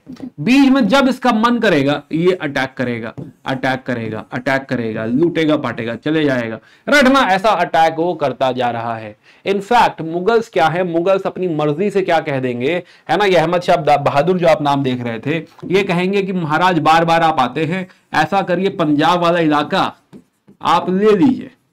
तो ये पंजाब जो है अफगानिस्तान को दे देंगे, अब्दाली को दे देंगे कि आप बार बार हम पे अटैक कर रहे हैं, इससे अच्छा एक इलाका ही आप ही रख लीजिए, हमारी तरफ से गिफ्ट मान लीजिए। तो अब ये जो इन्वेजन है, अब ये इन्वेजन फ्रीक्वेंट इन्वेजन है, ये फ्रीक्वेंट इन्वेजन होता जा रहा है। इनफैक्ट ये जो मुगल एम्परर बैठे हुए हैं, ये कहीं ना कहीं अहमद शाह अब्दाली के अप्रूवल से बैठे हुए हैं कि हाँ ठीक है तुम बैठे रहो यहाँ पे, कोई दिक्कत की बात नहीं, मैनेजमेंट देखो, है ना, तो उसकी अप्रूवल से बैठे हुए हैं। So now what matters is कि हाँ अहमद शाह अब्दाली इस तरीके से बीच बीच में आता है, मजे देता है, पैसे देता है और वापस चले जाता है। नाउ अब इसमें एक जो इंपॉर्टेंट इवेंट है, तो this is Ahmad Shah Bahadur, then Alamgir and then Shahjahan third, right, है ना। अब अगेन ऐसा कोई इनकी रेलेवेंस कुछ बहुत ज्यादा नहीं है ना। तो हाँ, तो अब हम देखेंगे कि आफ्टर मोहम्मद शाह 1748 में, after Mohammad Shah now we have Ahmad Shah Bahadur. Ahmad Shah Bahadur Mohammad Shah का ही बेटा है और ये एक्चुअली एक डांसिंग गर्ल का बेटा है ना अहमद शाह बहादुर। इसे कोई एडमिनिस्ट्रेशन आता है, इसे कोई एडमिनिस्ट्रेशन नहीं आता, किसी काम का नहीं है। अब इसकी डेथ के बाद आलमगीर बनता है, तो अब ये जो मिल रहा है उसको बनाओ राजा, तो आलमगीर को यहां पे राजा बना दिया गया है 1754-59 में, राइट ना। 59 में कहीं ढूंढ के लाए हैं शाहजहां को भी, इसको भी थोड़े टाइम के लिए एक आध साल के लिए राजा बनाया गया है, राइट। 1759 टू 1760 है, 1660 नहीं। नाउ अब इसके बाद एक शाह आलम राजा बनाया जाता है, तो शाह आलम। तो नाउ दिस शाह आलम, तो अगला जो नाम इंपॉर्टेंट है जो हम ध्यान रखेंगे इस टेक्निकली शाह आलम। शाह आलम, तो let's talk about Shah Alam कि हाँ शाह आलम कौन है। तो अहमद शाह अब्दाली, तो अहमद शाह अब्दाली या दुर्रानी हम देखेंगे कि हाँ इसने बहुत बार इन्वेड किया है। 1748 से 1767 में कुछ नहीं मिनिमम 8 बार रेड इसने करी हुई है, उससे ज्यादा हो सकता है करी, हो सकता है उससे ज्यादा करी हुई हो, तो मिनिमम 8 बार हम जो है अकाउंट फॉर कर पाते हैं, क्योंकि डिटेल्स अपने पास जो भी डॉक्यूमेंट है उसके हिसाब से मिनिमम 8 तो हमें पता है कि 8 बार इसने रेड जो है करी हुई है। तो 1767 तक 20 साल तक इसका प्रकोप चला है, 20 साल तक इसका प्रकोप चला है। अब इसमें एक इवेंट बहुत इंपॉर्टेंट है जिसमें 1761 में इनकी भिड़ंत होती है मराठास के साथ। तो मराठास और जो है अब्दाली के बीच में लड़ाई होती है, very very famous, this is battle of Panipat in 1761। अभी बैटल ऑफ पानीपत की बात करेंगे पर अभी नहीं, मराठास को पहले इंट्रोड्यूस कर दें तब बात करेंगे बैटल ऑफ पानीपत की, है ना। तब बात हमें समझ में आएगी कि चौथ क्या है, सरदेशमुखी क्या है, क्यों यहाँ पे झगड़ा हो रहा है, समथिंग, है ना। जब उस एंगल से हम देखेंगे तब हमें समझ में आएगा। तो आएंगे इससे पानीपत पे आएंगे। तो मैं बात कर रहा था शाह आलम की कि दूसरा जो राजा मैटर करता है अपने लिए वो है शाह आलम 2। तो शाह आलम 2, तो दिस इज शाह आलम 2। अब शाह आलम 2 का दौर देखो तो लंबा दौर है, 1760 से लेके 1806, यानी अगला जो 46 साल है वो इसी की कहानी है ना। अब इसकी कहानी में बहुत सारी चीजें होने वाली है। पहली बात इसको भगौड़ा राजा कहते हैं, फ्यूजिटिव, क्योंकि मुगल्स इतने कमजोर हो चुके हैं, उनको डर है कि हाँ मुझे कोई नोबल मार ना डाले, ऐसा करके उसको डर है। तो दैट इज द रीजन कि वो दिल्ली में रुकते ही नहीं है, वो इधर उधर भागते रहते। तो ये आदमी इधर उधर भागता रहता है, ये अवध के यहाँ छुपा हुआ है, वहीं बैठ के लूडो खेल रहा है, शतरंज खेल रहा है, राइट ना, मतलब शतरंज खेल रहा है ना। तो हाँ, तो जो है तो ये भागता रहता है, इसीलिए इसको भगौड़ा राजा कहा गया, फ्यूजिटिव। दूसरा, इसी के जीवन में 2-4 इंपॉर्टेंट चीजें हुई हैं। पहला बैटल ऑफ पानीपत, अभी हम कह रहे थे बैटल ऑफ पानीपत 1761, और एक और इंपॉर्टेंट बैटल है 1764 की बैटल ऑफ बक्सर, जिसकी वजह से इसको अंग्रेजों के साथ ट्रीटी करनी पड़ेगी, जिसे ट्रीटी ऑफ इलाहाबाद कहते हैं। अभी मैं खाली नाम ले रहा हूं, अभी आगे कहानी कनेक्ट करेंगे। अभी तक मेनली जो डिटेल्स हमको पढ़नी थी यहां तक देखना था, अभी शाह आलम की कहानियां अभी आगे कनेक्ट होंगी, मराठास के साथ बैटल ऑफ पानीपत पढ़ेंगे, अंग्रेजों के साथ बक्सर वगैरह पढ़ेंगे, तो ये सब कहानियां आगे आएंगी, है ना। तो do not worry about all this, right ना। तो शाह आलम 2, तो शाह आलम 2 जो है हमने समझा कि हाँ ये दूसरा राजा है जिसके अंदर ऐसा बहुत सारा खेल हो रहा है, बैटल ऑफ पानीपत है, बैटल ऑफ बक्सर है, फिर आगे इसको वापस लेकर आएंगे, राइट ना। ये सारी चीजें हैं। 1803 में दिल्ली अंग्रेज कैप्चर कर लेंगे, है ना, और इसको पेंशन पे दे देंगे, तो इवेंचुअली यहीं से पेंशन भी चालू हो जाती है कि अब ये अंग्रेजों के रहमो करम पे हैं और पेंशन जो है पेंशन पे काम चल रहा है। अब for the sake of completion 2 नाम आगे और देते हैं, एक है अकबर 2। तो अकबर 2 जो है, अकबर 2 कहता है कि अकबर 2 को बेसिकली बोला गया है कि आज से ये मुगल वुगल कुछ नहीं रहेगा, खाली आप दिल्ली के राजा हैं, इतना ही बोला करिए अपने बारे में। तो हाँ, तो किंग ऑफ दिल्ली, है ना, कि हाँ बस इतना ही नाम रखिए, इससे ज्यादा नहीं। दूसरा, राजा राममोहन रॉय को जब हम पढ़ेंगे तो हम जानेंगे कि इसने राजा राममोहन रॉय को ब्रिटेन भेजा हुआ है और बोला है कि मेरी पेंशन थोड़ा और बढ़वा दो। तो ये दिन आ गए हैं, नाम है अकबर, लेकिन ये पेंशन बढ़वाने के लिए जो है सिफारिश भेज रहा है राजा राममोहन रॉय के थ्रू। इनफैक्ट राजा राममोहन रॉय के नाम में जो राजा है वो अकबर 2 नहीं दिया है, तो ये राजा का टाइटल एक्चुअली राजा राममोहन रॉय को इन्होंने ही दिया है, राइट ना। प्लस 1835 से मुगल्स के सिक्के भी जो है क्या होंगे, खत्म हो जाएंगे। तो ओवरऑल धीरे धीरे मुगल्स की सारी कहानी खत्म होती जा रही, समाप्त होती जा रही। आखिरी नाम आता है बहादुर शाह का। तो बहादुर शाह एक राइटर है और इनका पेन नेम है जफर, शायरी वगैरह करते हैं। तो इंपॉर्टेंस ऑफ बहादुर शाह, जैसा कि मैंने कहा कि हाँ it is about revolt of 1857। जब हम लोग 1857 में क्रांति करेंगे ना, उस समय Bahadur Shah Zafar will become the face of the revolt, तो वहां पे इनका नाम आएगा। अदर देन दैट इन दोनों का और कोई कंट्रीब्यूशन एज सच नहीं है। चलिए, तो यहां पे हमने देखा कि मुगल्स, क्योंकि एक औरंगजेब का दौर था जब हमने टेरिटोरियल क्लाइमैक्स देखा, लेकिन उसके बाद हम देख रहे हैं कि हाँ जो भारत का जो नक्शा है, जो भारत का पूरा ओवरऑल पॉलिटिकल स्ट्रक्चर है, वो कहीं ना कहीं टूट गया है। तो now we have fragmented polity. यही सवाल यूपीएससी ने मेरे से पूछा भी था कि हाँ फ्रैगमेंटेड पॉलिटी का केस है, राइट ना, कि फ्रैगमेंटेड पॉलिटी। अब यहां पे जो हमें स्टेट्स दिखाई दे रहे हैं, 3 तरीके के स्टेट्स दिखाई दे रहे हैं। एक कुछ सक्सेसर स्टेट्स है ना, कि हाँ जो मुगल्स में से निकल रहे हैं, जैसे अवध, बंगाल, हैदराबाद, ये सब हमने देखा। तो these are the successor states. वहीं कुछ इंडिपेंडेंट स्टेट्स भी क्रिएट होंगे। जैसे साउथ में हम देखेंगे तो मैसूर एक अलग स्टेट है, तो मैसूर। तो थोड़ा सा देखते हैं कि हाँ ये फ्रैगमेंटेशन दिख कैसा रहा है। तो एक हमें स्टेट दिखाई देगा विच इज मैसूर। अभी मैसूर जो है ये बेसिकली रेमिनेंट है, पहले यहां पे हुआ करता था विजयनगर अंपायर मेडिवल इंडिया में। तो विजयनगर अंपायर हुआ करता था, विजयनगर अंपायर। उस विजयनगर अंपायर में से निकला है मैसूर, और आगे अभी मैसूर की कहानी आगे और आएगी। दूसरा यही 1720s के दौर में वी हैव ट्रावनकोर। तो एक और नीचे स्टेट क्रिएट हो रहा है विच इज ट्रावनकोर। इसका एस्टैब्लिशमेंट करेंगे मार्तंड वर्मा।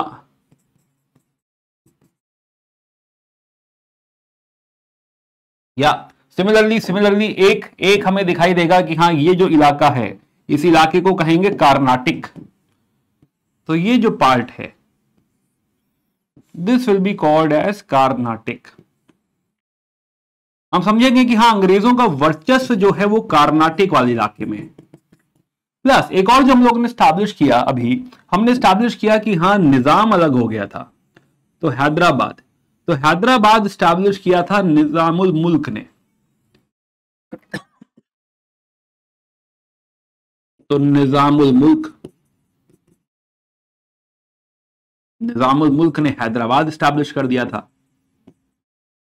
सिमिलरली जो हमने देखा बंगाल, बिहार, उड़ीसा अलग हो रहा है। तो बंगाल, बिहार, उड़ीसा का अलग होना शुरू होता है। तो यहां पे एक फाउंडर हुए इसके, मुर्शीद कुली खान। ये औरंगजेब के टाइम में भेजे गए थे यहाँ पे मुर्शीद कुली खान, लेकिन मौका देख के धीरे धीरे ये क्या हो गए, वर्चुअली इंडिपेंडेंट हो गए। तो ये इलाका भी अलग हो चुका है, ये इलाका भी अलग हो गया है। सिमिलरली अभी हम बात कर रहे थे अवध की। तो अवध की कहानी शुरू हुई बुरहानुल मुल्क सादत खान से। तो सादत खान,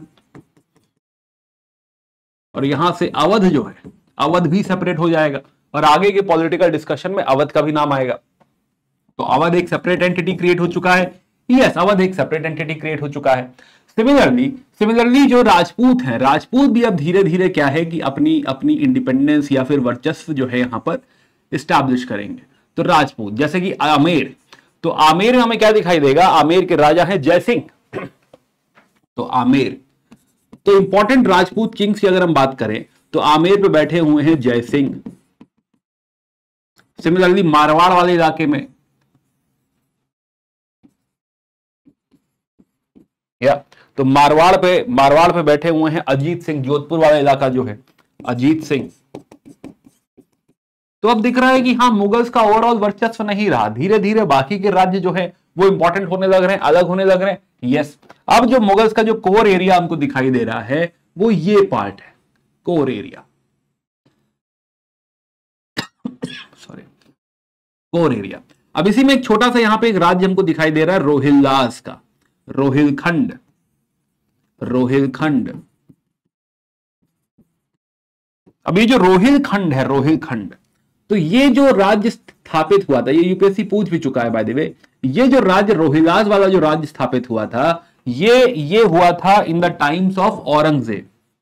औरंगजेब ने भेजा था यहां पे दाऊद खान को, तो दाऊद खान यहां पे आए थे और इसको स्टैब्लिश किया था, दाऊद खान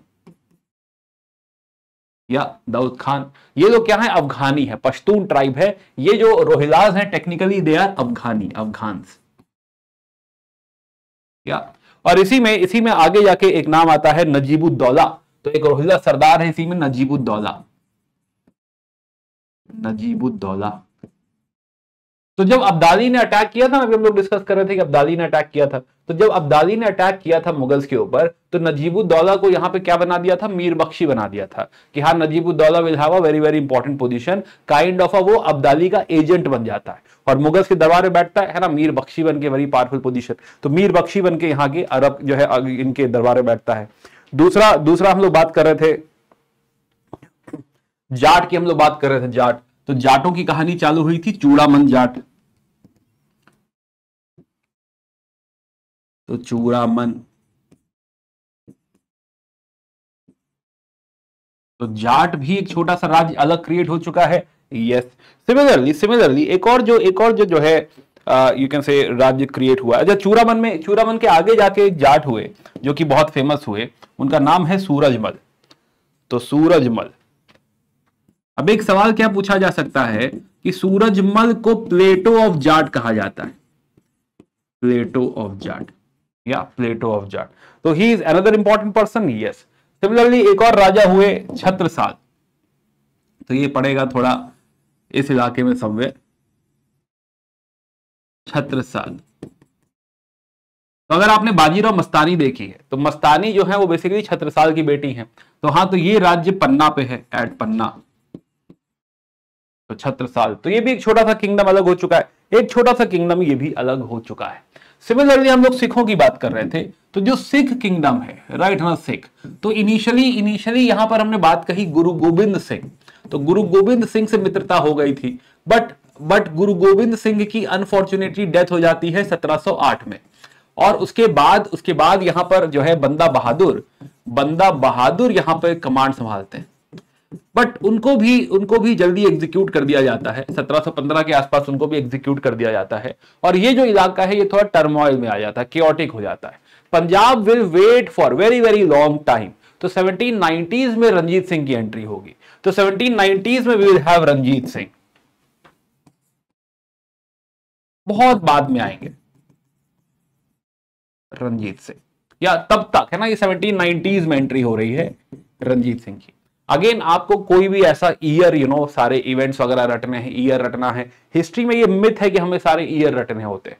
हमें रफ अंडरस्टैंडिंग चाहिए होती है टाइम फ्रेम की, कि हाँ, इस टाइम फ्रेम में ये सारी चीजें हो रही हैं, रफली इस टाइम फ्रेम में एक rough idea is good enough. Exact कि हाँ ये 1799 में हुआ है या 1802 में हुआ है, of course there are some major events, है ना, जिसके आसपास आप कहानी बुनते हैं। तो आपका फोकस है कि आपको जो है टाइम फ्रेम्स क्रिएट करना है। तो आपको ऐसी टाइमलाइंस क्रिएट करनी है, टाइम फ्रेम्स क्रिएट करने हैं जिसमें ये सारी कहानी सेट हो जाए, राइट ना। उसमें एक एक इंडिविजुअल ने कि ये राजा कब से कब तक राज्य कर रहा था, ये सब बातें बहुत इंपॉर्टेंट नहीं। तो अगर आप टाइमलाइंस बना रहे हैं तो धीरे धीरे कहानियां सेट होने लगेंगे कि हाँ इस तरीके से हुआ था, दैट्स इट। इसमें कोई और बहुत ईयर इंपॉर्टेंट नहीं है। Now let's come to another important discussion. हाँ, तो हम जो बात कह रहे थे, तो हमें दिख रहा है कि हाँ सक्सेसर स्टेट्स हैं, राइट, कि जैसे अवध, बंगाल, हैदराबाद जो मुगल से निकले हैं। कुछ इंडिपेंडेंट स्टेट्स हैं जैसे मैसूर है, केरला है, राजपूत स्टेट्स हैं। और सिमिलरली कुछ नए स्टेट्स का फॉर्मेशन हो रहा है, जैसे कि जाट और सिखों का जो स्टेट है ये नया स्टेट है। And now we will be discussing Marathas. तो दूसरा इंपॉर्टेंट डिस्कशन जो है वो मराठास का है कि मराठास जो पहले सतारा और जो है पूना इस इलाके में थे, now they are getting prominent और ये पूरा मराठामय हो रहा है, पूरा मराठामय। बंगाल पे जाके अटैक करे दे रहे हैं, राइट, उड़ीसा में अटैक करे दे रहे हैं, राइट। तो हाँ, तो ये पूरा मराठामय होता जा रहा है। आइए अगली कहानी समझते हैं कि हाँ मराठास की कहानी क्या है। तो let's talk about Marathas now. तो मराठास, तो मराठास में हम लोग ने बात करी थी, हमने कहानी छोड़ी थी पिछली बार कि हाँ भाई जो है छत्रपति शिवाजी महाराज 1680 में नहीं रहे और फिर बैटल ऑफ संगमेश्वर में हमने संभाजी को भी लूज कर दिया, राइट। संभाजी 1689 और संभाजी के जो छत्रपति संभाजी के जो बेटे हैं छत्रपति साहू, ये अरेस्ट कर लिए गए थे और टिल 1707 हम लोग बात कर रहे थे कि वो कहीं ना कहीं हिरासत में है, मुगल्स के कंट्रोल में है टिल 1707। और अभी हम लोग ने बात करी कि बहादुर शाह ने 1707 में उनको रिलीज कर दिया था और यहां पे अब वो आके अपना राज्य स्थापित करेंगे, now before we take it forward कि हाँ साहू जी आए और फिर राज्य स्थापित हुआ और फिर आगे क्या हुआ, कुछ मराठा एडमिनिस्ट्रेशन के बारे में जानना जरूरी है। कुछ एमसीक्यू बना सकता है यूपीएससी, है ना। तो कुछ इंपॉर्टेंट बातें मराठा एडमिनिस्ट्रेशन में कि हाँ कैसे क्या हो रहा है, 2 मिनट आइए समझते हैं इसे। तो मराठा एडमिनिस्ट्रेशन में एक तो छत्रपति की पोजीशन है, छत्रपति, और छत्रपति के नीचे क्या होता है, छत्रपति के नीचे एक जो है 8 लोगों की यूनिट होती है जिसे बोलते हैं अष्टप्रधान। अब अष्टप्रधान में एक पोजीशन है ना जिसके बारे में जानना होगा कि इसके अंदर एक पोजीशन है which is called as Peshwa. तो एक पोजीशन है छत्रपति की और एक पोजीशन एक मिनिस्टर है, राइट ना। अष्टप्रधान क्या हो गया कि 8 ऐसे मिनिस्टर हैं, 8 इंपॉर्टेंट ऐसे हेड है, राइट ना। अलग अलग डिपार्टमेंट के अलग अलग मिनिस्ट्रीज के जो है क्या है हेड है। तो ऐसा ही एक हेड है पेशवा। तो फिलहाल तो 8 ऐसे हेड एग्जिस्ट करते हैं। जो मुख्य प्रधान है ना, चीफ मिनिस्टर आप कह सकते हैं, मोस्ट इंपॉर्टेंट मिनिस्टर आप कह सकते हैं, इज द पेशवा।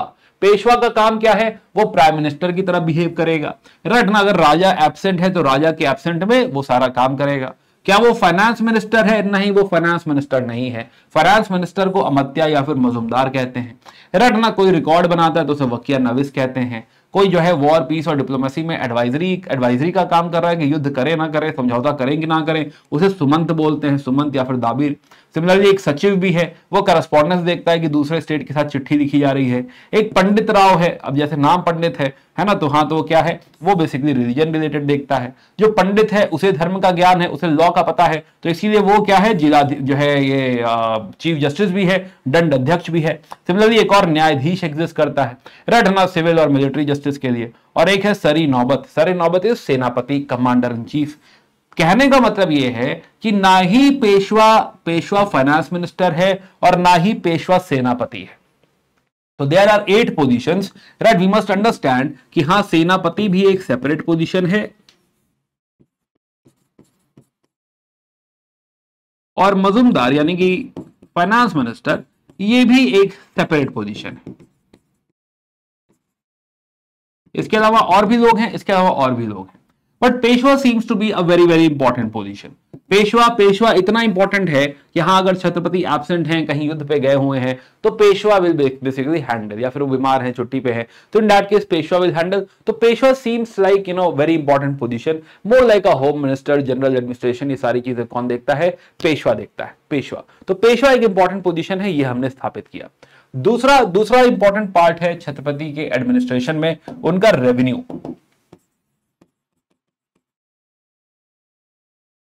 अब जो रेवेन्यू एडमिनिस्ट्रेशन है मराठास का, वो काफी हद तक जो है, जो दिल्ली सल्तनत है, तो दिल्ली सल्तनत में एक लीडर हुए मलिक अंबार, तो मलिक अंबार से प्रभावित है।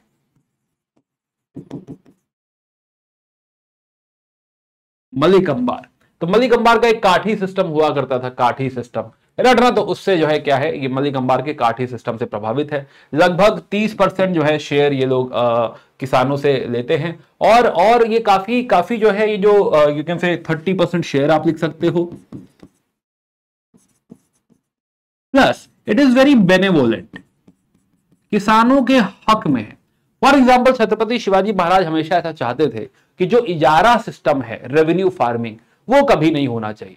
तो छत्रपति शिवाजी महाराज हमेशा ऐसा मानते थे कि इजारा सिस्टम बहुत बेकार सिस्टम है, इजारा सिस्टम, और हमें कभी भी ये सिस्टम फॉलो नहीं करना चाहिए। सीधे जो रेंट कलेक्ट करना है वो किससे कलेक्ट करना चाहिए? किसानों से कलेक्ट करना चाहिए, और किसान को कहते हैं रैयत। तो he always favour ryotwari system. Ryotwari system का मतलब सिर्फ इतना होता है मराठन कॉन्टेक्स्ट में कि हाँ भाई, आप जो रेवेन्यू लेंगे वो सीधे सीधे किसान से लेंगे, बीच में कोई बिचौलिया नहीं होगा। लेकिन दो और टर्म है मराठा रेवेन्यू एडमिनिस्ट्रेशन में जो बहुत फेमस है, एक है चौथ और एक है सरदेशमुखी। ये नाम पीछे भी आया था, चौथ एंड सरदेशमुखी। क्या डिफरेंस होता है चौथ और सरदेशमुखी का? ना आइए समझते हैं इस बात को कि मान लेते हैं कि हाँ, लेट से ये मराठा टेरिटरी, मराठा एरिया है ये, मराठा। अब जो पड़ोसी एरिया जो है, राइट ना, ये वाला पार्ट, अब ये वाला जो पार्ट है मराठा कहेंगे कि भाई देखो, एक काम ये हो सकता है कि हम इसके ऊपर अटैक कर दें और ये पूरा कब्जा कर ले, इसका एडमिनिस्ट्रेशन देखें, और यहां का जो रेवेन्यू है, राइट ना, ये पड़ोसी मुल्क का है ना, तो जो नेबर टेरिटरी या फॉरेन टेरिटरी है, फॉरेन टेरिटरी का पूरा रेवेन्यू हम लोग ले ले after defeating this, which is a possibility, which is fine, ऐसा किया जा सकता है, राइट ना। लेकिन एक और ऑप्शन है कि यहां का जो भी राजा है, किंग, या जो भी जिसका भी क्लेम यहां पे बनता है, अगर ये मुगल टेरिटरी है तो मुगल्स, जो भी यहां पे इसका ओनर है, जो भी इसका मालिक है, अगर मालिक ये वादा करे कि हम आपको चौथ दे देंगे, चौथ मतलब यहां पे जो भी रेवेन्यू इकट्ठा होता है, या तो बिलीव करते हैं, मानते हैं कि हाँ जो है अज्यूम करते हैं कि यहां पे आर रेवेन्यू इकट्ठा होता है, राइट, आर अमाउंट, मान लो 1 लाख रुपए इकट्ठा होता है, तो 25%, 1/4 ऑफ रेवेन्यू आर आप अगर मराठास को दे दे तो मराठास क्या करेंगे? इस पे अटैक नहीं करेंगे, राइट, इनफैक्ट इस एरिया को प्रोटेक्ट करेंगे, है ना, इस पे अटैक नहीं करेंगे। तो 1/4, तो 1/4 मतलब 1/4 यानी कि चौथ, अगर आप चौथ रेवेन्यू आप हमें दे दे तो हम आपके ऊपर अटैक नहीं करेंगे, राइट। ये हो गया चौथ का कॉन्सेप्ट। दूसरा कॉन्सेप्ट है सरदेशमुखी। सरदेशमुखी जनरली कहा जाता है कि हाँ, सरदेशमुखी कि कभी कभी जैसे मान लीजिए कोई टेरिटरी है, मान लीजिए एक और टेरिटरी है, और इस टेरिटरी पे मराठास का पुराना कोई क्लेम है, हेरिडिटरी क्लेम। अब इन दैट केस 1/4 रेवेन्यू बहुत कम है ना। अगर ऐसी कोई जमीन है जहां पे मराठास का हक ज्यादा है तो इन दैट केस वो दे विल से कि हाँ, खाली चौथ से नहीं होगा, हमें सरदेशमुखी भी चाहिए, है ना। तो हाँ, तो क्या होगा इसमें 10%, 1/10 एडिशनल रेवेन्यू जो है आपको देना पड़ेगा, 1/10। ये दोनों ही बातें पड़ोसी रेवेन्यू पे है, राइट ना, पड़ोसी जो है मुल्क के ऊपर है या पड़ोसी टेरिटरी के ऊपर है। ये अपनी टेरिटरी का तो पूरा ही पूरा रेवेन्यू कलेक्ट करेंगे, लेकिन हाँ, नेबरिंग टेरिटरी से वो चौथ कलेक्ट कर सकते हैं, सरदेशमुखी कलेक्ट कर सकते हैं, जैसी भी डील हुई है, जो भी डील हुआ है, जो भी डिस्कशन हुआ है, अकॉर्डिंगली ये दोनों एक साथ हो सकते हैं, ये दोनों अलग अलग हो सकता है कहीं खाली चौथ की डील हो सकता है कहीं खाली सरदेशमुखी की डील हो, या ऐसा भी हो सकता है कि कहीं पे चौथ और सरदेशमुखी दोनों की डील हो। ऐसा करके यहां पर हो सकता है। अब अपनी कहानी पे वापस आते हैं। तो नाउ, तो अब जब 1707 में हमने देखा कि यहां पे राजा बने, बादशाह बने बहादुर शाह, और यहीं पर रिलीज हो गए छत्रपति।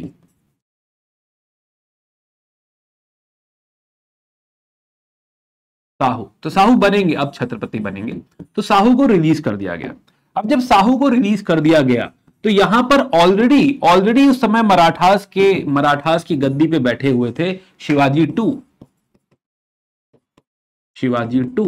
या तो शिवाजी टू वापस एक बार देखते हैं। तो हाँ, तो यहां पे शिवाजी टू ऑलरेडी बैठे हुए थे और इनकी उम्र काफी कम है, और यही कारण है कि इनकी मदर है ताराबाई। तो ताराबाई जो है, ताराबाई यहां पर रिजेंट है, तो यहां पर ताराबाई और शिवाजी टू दोनों यहां पर एग्जिस्ट करते हैं। तो हाँ, तो प्लस ताराबाई। रिजेंट का मतलब क्या होता है? तो ताराबाई यहां पर रिजेंट है, रिजेंट का मतलब होता है वकील, कि हाँ भाई जो है बच्चा बहुत छोटा है, शिवाजी टू बहुत छोटे हैं और वो अभी क्या है कि वो केपेबल नहीं है इस पूरे राज्य को संभालने के लिए, और उनकी मदद करने के लिए जो उनकी मदर है ताराबाई, वो भी उनको यहां पर सपोर्ट कर रही हैं। तो ये लोग अभी मराठा किंगडम्स पे क्या है इस समय रूल कर रहे हैं। अब ऐसे में साहू को रिलीज किया गया, और साहू यहां पे धीरे धीरे क्या करेंगे, धीरे धीरे सारे जो सरदार हैं उनको धीरे धीरे अपने साथ मिलाने लगेंगे और यहां पर वापसी करेंगे। सुनाओ तो साहू विल रियलाइज कि Shahu is back and Shahu will have to fight Tarabai. अब जब साहू की लड़ाई हो रही है ताराबाई से, तो कहीं ना कहीं जो ताराबाई के साथ जो सरदार हैं वो ऑलरेडी साहू को सपोर्ट करने लग रहे हैं, और यहां पर साहू की जीत होगी। साहू यहां पर क्या करेंगे, साहू यहां पर टेक ओवर कर लेंगे। तो ताराबाई भेजेंगे धानाजी जाधव को, रटना की, लेकिन धानाजी जाधव जाके साहू जी को ही ज्वाइन कर लेंगे। तो यहां पे साहू का जीतना तय था, तो साहू 1707 से यहां पे टेक ओवर कर लेंगे। ताराबाई और शिवाजी 2 को कोल्हापुर में एक जो है जगह दे दी जाएगी, हाउस ऑफ कोल्हापुर।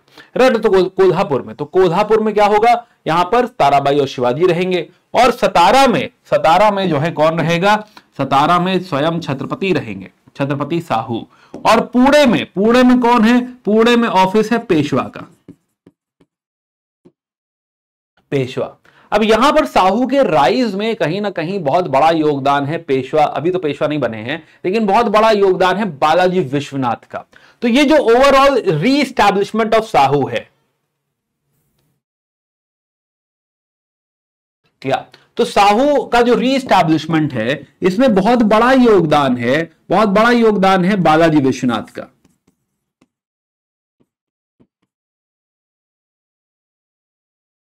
बालाजी विश्वनाथ, साहू अपना हेडक्वार्टर बनाएंगे सतारा को, साहू एट सतारा। ताराबाई और शिवाजी ये चले जाएंगे कोल्हापुर में, Kolhapur, this is house of Kolhapur. और बालाजी विश्वनाथ यहां पर साहू को सपोर्ट करेंगे। तो बालाजी विश्वनाथ का बैकअप जो है, बालाजी विश्वनाथ का जो सपोर्ट जो है, ये यहां पे बहुत इंपॉर्टेंट है। और कहीं ना कहीं राइज ऑफ साहू में बालाजी विश्वनाथ का बहुत बड़ा योगदान है, स्पेशली इनिशियल फाउंडेशन जो है, it is all because of Balaji Vishwanath. तो बालाजी विश्वनाथ, तो हमने चौथा सरदेशमुखी की बात करी। तो will come to family chart, but yes right now let's talk about Balaji Vishwanath. तो बालाजी विश्वनाथ, तो अब यहां से क्या हो रहा है कि यहां से साहू कहीं ना कहीं बैकग्राउंड में चले जाएंगे, और Balaji Vishwanath becomes more important than Shahu. Right, कि ओवरऑल जो सारी स्ट्रैटेजी है, सारा थॉट प्रोसेस है, सारा एडमिनिस्ट्रेशन है, it is not Chhatrapati Sahu, it is basically Balaji Vishwanath who is taking over. तो बालाजी विश्वनाथ की पोजीशन यहां पर बहुत इंपॉर्टेंट हो रही है, और बालाजी विश्वनाथ 1713 में आके बन जाते हैं पेशवा। तो बालाजी विश्वनाथ इज पेशवा। अब यही दौर है कि हाँ, ऊपर बहादुर शाह हैं, फिर जहांगीर शाह हैं, फिर फारूक सियार हैं, जो हम लोगों ने कहानी पढ़ी थी। राइट ना, तो हाँ, तो उसी के पैरेलल यहां पे बैठे हैं बालाजी विश्वनाथ। यहां पे जब टर्मोइल, मुगल्स का जब टर्मोइल चल रहा है, तो बालाजी विश्वनाथ यहां पर साहू को स्टेबिलिटी प्रोवाइड करना है, वो बढ़िया स्टेबल होते जा रहे हैं साहू। नाउ वी रियलाइज क्या कि बालाजी विश्वनाथ, हाँ, तो let's talk about Balaji Vishwanath.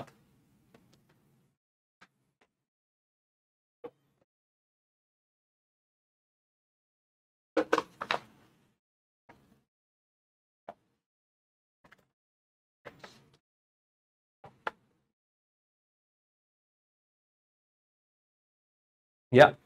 Okay. So now,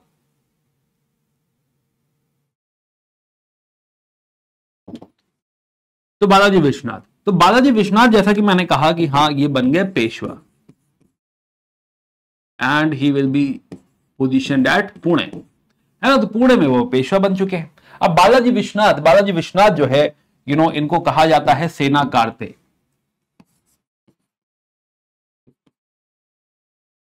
सेना कार्ते का टाइटल दिया गया है कि हाँ, अगर कोई युद्ध हो रहा है और कोई सेना भी नहीं है, तो आप बालाजी विश्वनाथ को जिम्मेदारी दे दीजिए। बालाजी विश्वनाथ फिगर आउट कर देंगे, पूरी सेना खड़ी कर देंगे और जीत के चले आएंगे। तो यहां पे उनको हरा पाना बहुत मुश्किल हो रहा है, यहां पे बालाजी विश्वनाथ को हरा पाना बहुत मुश्किल है। ना दूसरा जो है, बालाजी विश्वनाथ क्या करेंगे, वो दोस्ती कर लेंगे किसके साथ, दोस्ती कर लेंगे सैयद ब्रदर्स के साथ। अगेन टाइमलाइन देखिए आप, तो सैयद ब्रदर्स, तो क्या यही दौर है जहां से सैयद ब्रदर्स इंपॉर्टेंट हो गए थे, या सैयद ब्रदर्स। अर्लियर अर्लियर क्या हुआ था, जब साहू को रिलीज किया गया था, तो जब साहू को यहां पे रिलीज किया गया था तो उनको सिर्फ और सिर्फ सरदेशमुख ही दिया गया था। बट सैयद ब्रदर्स की मदद से अब जो है साहू को प्रॉपर रिकॉग्निशन मिलेगा, recognised by Mughals, plus plus खाली सरदेशमुखी नहीं, अब चौथ भी रहेगा। तो वो जो मुगल एरिया आसपास होगा मराठास के, वहां पर चौथ कलेक्ट करने का, सरदेशमुखी कलेक्ट करने का भी हक मिल जाएगा। तो अब जो है, जैसा कि मैंने कहा कि हाँ, साहू धीरे धीरे स्टैब्लिश होते जा रहे हैं, साहू बालाजी विश्वनाथ की मदद से धीरे धीरे अच्छा खासा स्टैब्लिश होते जा रहे हैं। प्लस इनफैक्ट आपको याद होगा कि सैयद बदर्स जो है, सैयद बदर्स ने फारूक सियार को मार दिया था, राइट, 1719 में। तो हाँ, तो ये फारूक सियार को मारने में भी, राइट ना, उनका योगदान है। प्लस किल्ड फारूक सियार, फारूक सियार। नाउ आफ्टर जो है बालाजी विश्वनाथ, तो बालाजी विश्वनाथ की डेथ हो जाती है 1720 में। अब 1720 में जब डेथ होती है, अब यहां से कहानी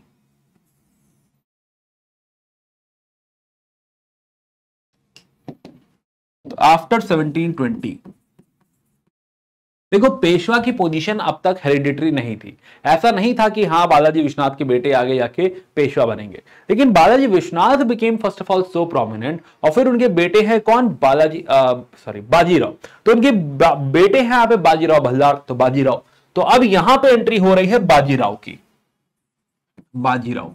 तो बाजीराव हालांकि अपने आप को प्रूव करेंगे कि हाँ, उनमें टैलेंट है। अगर आपने बाजीराव मस्तानी मूवी देखी हो, तो बाजीराव मस्तानी मूवी यहीं से शुरू होती है कि हाँ, बाजीराव तीर चला के दिखाते हैं ना कि हाँ, जो है मेरी फिलॉसफी ये है, आइडियोलॉजी ये है, वो मुगल्स का जो है रूट है, और उसमें जो तीर है वो मराठास का, ऐसा करके उन्होंने कुछ कहा था। तो कहने का मतलब ये है कि मराठास में यहाँ पर उन्होंने अपने आप का, अपना टैलेंट, अपना मेरिट प्रूव किया, और अगले पेशवा बने कौन, बाजीराव।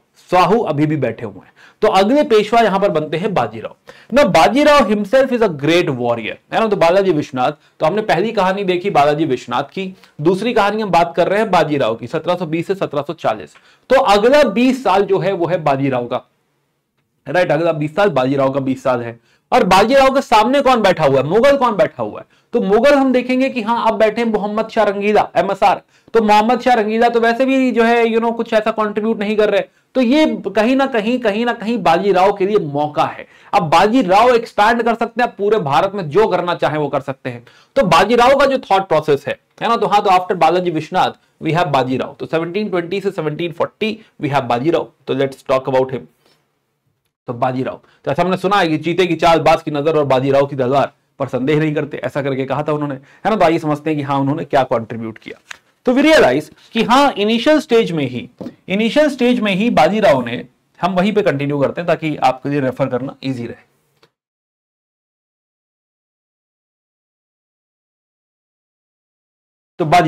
तो बाजीराव भी रियलाइज कि हाँ, बाजीराव को थोराले कहते हैं ना, उनको प्यार से कहते हैं थोराले, ऐसा टाइटल दे रखा है, थोराले।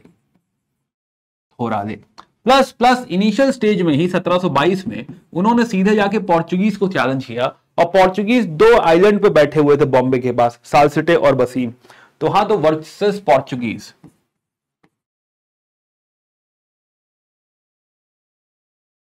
और पोर्चुगीज के पास 2 आइलैंड थे, सालसिटे एंड बसीम। एक ये विक्ट्री, तो पोर्चुगीज का खेमा हिल गया है, पोर्चुगीज का खेमा ये हिल गया है। दूसरा जो है, उनकी जो थॉट प्रोसेस है, बाजीराव का जो थॉट प्रोसेस है, इट इज अबाउट कि हाँ, ही बिलीव कि हाँ, अटक से कटक तक, अटक टू कटक, अटक से कटक तक अपना वर्चस्व होगा। हम लोग स्थापित करेंगे हिंदू पदशाही, हिंदू पदशाही। तो कहीं ना कहीं he had this dream, he had this vision कि अटक से कटक तक, है ना, कटक इन ओडिशा, अटक जो है टुवर्ड्स नॉर्थ। तो हाँ, तो अटक से कटक तक क्या होगा, अपना राज्य होगा, साम्राज्य फैला देंगे, हिंदू पदशाही, हिंदुओं का जो है साम्राज्य होगा। ऐसा करके उनका थॉट प्रोसेस था, ऐसा करके उनकी फिलॉसफी थी। तो हिंदू पदशाही जो है उन्हें स्टैब्लिश करना था। और अब यहां से वो लड़ाइयां करना शुरू करते हैं, यहां से वो युद्ध करना चालू करते हैं। अब जैसे कि 1728 में ही had also shifted the headquarter, administrative headquarter to Pune. कि भाई बार बार सतारा आना पड़ता है, सतारा पे बैठे थे साहू, है ना, तो साहू से मिलने बार बार सतारा आना पड़ रहा था, तो उन्होंने कहा नहीं डिस्टर्ब होता है, बहुत टाइम जाता है इसमें, तो हम मैनेज कर लेंगे, पुणे से ही मैनेज कर लेंगे। तो पूरा एडमिनिस्ट्रेशन उन्होंने क्या किया है, पुणे शिफ्ट कर दिया है। और इसके अलावा जो है या इसके अलावा एक दूसरा जो है उनके साथ युद्ध हुआ है वो वर्सेस हैदराबाद है, वर्सेस हैदराबाद, निजामुल मुल्क। तो ये पहली एक लड़ाई 1720 में हुई है, और दूसरा एक प्रोमिनेंट है 1737 में। 1737 में क्या होता है कि हाँ मराठास को, अब ये क्या है कि एक्सपैंड कर रहे हैं, गोरिल्ला वॉरफेयर के लिए जाने जाते हैं, गोरिल्ला वॉरफेयर, राइट। तो he is known for basically guerrilla warfare, he is an expert in guerrilla warfare. Now what is guerrilla warfare? ना गोरिल्ला वॉरफेयर एक तो देखो, एक तो नॉर्मल युद्ध होता है कि हाँ भाई इधर से आपकी सेना आई, इधर से हमारी सेना आई, और फिर दोनों लोग लड़े, इसमें कुछ स्ट्रैटेजी लगा दी, और जो है एक नॉर्मल युद्ध हो गया, राइट। अब ये होता है प्लेन्स में होता है कि जिसकी ज्यादा बड़ी सेना, जिसकी ज्यादा अच्छी स्ट्रैटेजी, वो जीतेगा, ऐसा कुछ आप कह सकते हैं। बट गोरिल्ला वॉरफेयर में इट्स मोर लाइक थोड़ा सा जंगल वॉरफेयर, राइट ना, कि हाँ वो टेरेन जो होगा वो भी मे बी प्लेन टेरेन नहीं होगा, है ना। अगर आपने सांभा देखी, छत्रपति सांभा जो है जी की मूवी देखी है छावा, तो छावा में आपने देखा था कि हाँ भाई जो है जंगल के बीच में पता ही नहीं कौन कहां से लड़ाई कर रहा है, कहां से तीर आ रहा है, कहां से कौन अटैक कर रहा है, कोई जमीन के नीचे से निकल रहा है, कोई ऊपर से छलांग मार रहा है, राइट ना, कहीं छुप के वार हो रहे हैं, कहीं आग फेंकी जा रही है, कहीं खेतों के बीच में जो है सरप्राइज अटैक हो गया। तो इस तरीके का जो वॉरफेयर है दैट इज गोरिल्ला वॉरफेयर। तो गोरिल्ला वॉरफेयर टैक्टिक्स में मराठा शुरू से ही एक्सपर्ट रहे हैं, उनकी यूएसपी रही है, और बाजीराव और भी ज्यादा एक्सपर्ट थे, बाजीराव इसमें और भी ज्यादा एक्सपर्ट थे। इनफैक्ट बाजीराव घोड़ों के साथ जो है निकलते थे, उनके 500 ऐसे कुछ जो है मेन यूनिट थी, और ज्यादा भारी, ज्यादा अस्त्र वस्त्र नहीं रखते थे, वो ज्यादा आर्मर नहीं, ज्यादा भारी नहीं, और दैट इज द रीजन कि उनकी स्पीड बहुत ज्यादा थी, वो बहुत तेजी से अटैक करते थे, बहुत तेजी से निकल जाते थे, जब तक सामने वाले को संभलने का मौका मिलता था तब तक बाजीराव निकल गए हैं, है ना। तो ऐसा ही हुआ था 1737 में। अब ये क्या है, बाजीराव, अब बाजीराव के राज्य में जो है ये एक्सपेंशन चालू हो गया, राइट ना, बाजीराव के राज्य में जो है ये एक्सपेंशन चालू हो चुका है, हैदराबाद वगैरह से भी युद्ध हो गया है, तो ये एक्सपेंशन कहीं ना कहीं बाजीराव के टाइम में ही चालू हो गया है। अब इसमें एक जो बोन ऑफ कंटेंशन है वो है यहां पर मालवा, तो एक इलाका है उज्जैन वाला इलाका विच इज मालवा। अब मालवा पे जो है कंट्रोल आ गया था मराठास का, है ना, मराठास का। और अब मुगल्स के यहां पे डिस्कशन हो रहा था कि हाँ मालवा से मराठास का कंट्रोल हम ले लेंगे, ऐसा करके यहां पे डिस्कशन हो रहा था। तो यही कारण था कि 1737 में इन्होंने कहा कि चलो दिल्ली पे रेड करके आते, है ना। तो दिल्ली पे, तो 1737 में ही हैज रेडेड दिल्ली। तो 500 सोल्जर्स के साथ, 500 घोड़ों के साथ, कैवलरी लिख सकते हो, इन्होंने दिल्ली रेड कर दिया था। या अब ऐसा नहीं कि दिल्ली हरा दिया है, बाकी आर्मीज को रिएक्ट करने का मौका ही नहीं मिला, तो इन्होंने तेजी से रेड किया, राइट ना, जो है अटैक किया, हराया, और वहां जो भी जो है गैरिसन वगैरह था उसको हराया, और अपनी शक्ति प्रदर्शन करके कि भाई हम ऐसा भी कुछ कर सकते हैं, और ये लोग वापस लौट गए। जब तक अवध की आर्मी आगरा वगैरह से रिटेलिएशन होता, लोगों को समझ में आता, तब तक जो है क्या है निकल चुके हैं ये, राइट ना, ऐसा कुछ हुआ था। हालांकि इसमें एक और कैच है कि हाँ जब इन्होंने अटैक किया दिल्ली के ऊपर, दिल्ली, तब नीचे से जो हैदराबाद की जो आर्मी है, हैदराबाद की आर्मी यहां भोपाल में जो है खड़ी हो गई, उनका स्वागत करने के लिए, रटना कि हाँ जो है इनको हम वापस देखेंगे। तो जब यहां पे ये आए, भोपाल ये पहुंचे, है ना, तो हाँ तो जो है जो निजामुल मुल्क है ही वाज लाइक कि छोड़ो कौन ही युद्ध करे, है ना। तो हाँ तो यहाँ पे एक्चुअली कोई युद्ध यहाँ पे हुआ नहीं है, इनफैक्ट ट्रीटी ऑफ दोराहा सराय हुई है, तो यहाँ पे ट्रीटी हुई है। तो यहाँ पे वापसी में हैदराबाद के साथ, निजामुल मुल्क के साथ एक ट्रीटी ऑफ दोराहा सराय है, जिसमें ये कहा गया है कि हाँ मालवा पे उनका क्लेम बरकरार रहेगा, राइट है ना। ये निजामुल मुल्क ध्यान देंगे कि उनका क्लेम जो है यहां पर बरकरार रहे। अब यहां पर क्योंकि इन्होंने अच्छा खासा एक्सपेंशन कर दिया, अब यहां पे एक प्रॉब्लम है ना, समझते हैं फिर से इस बात को कि now if you realise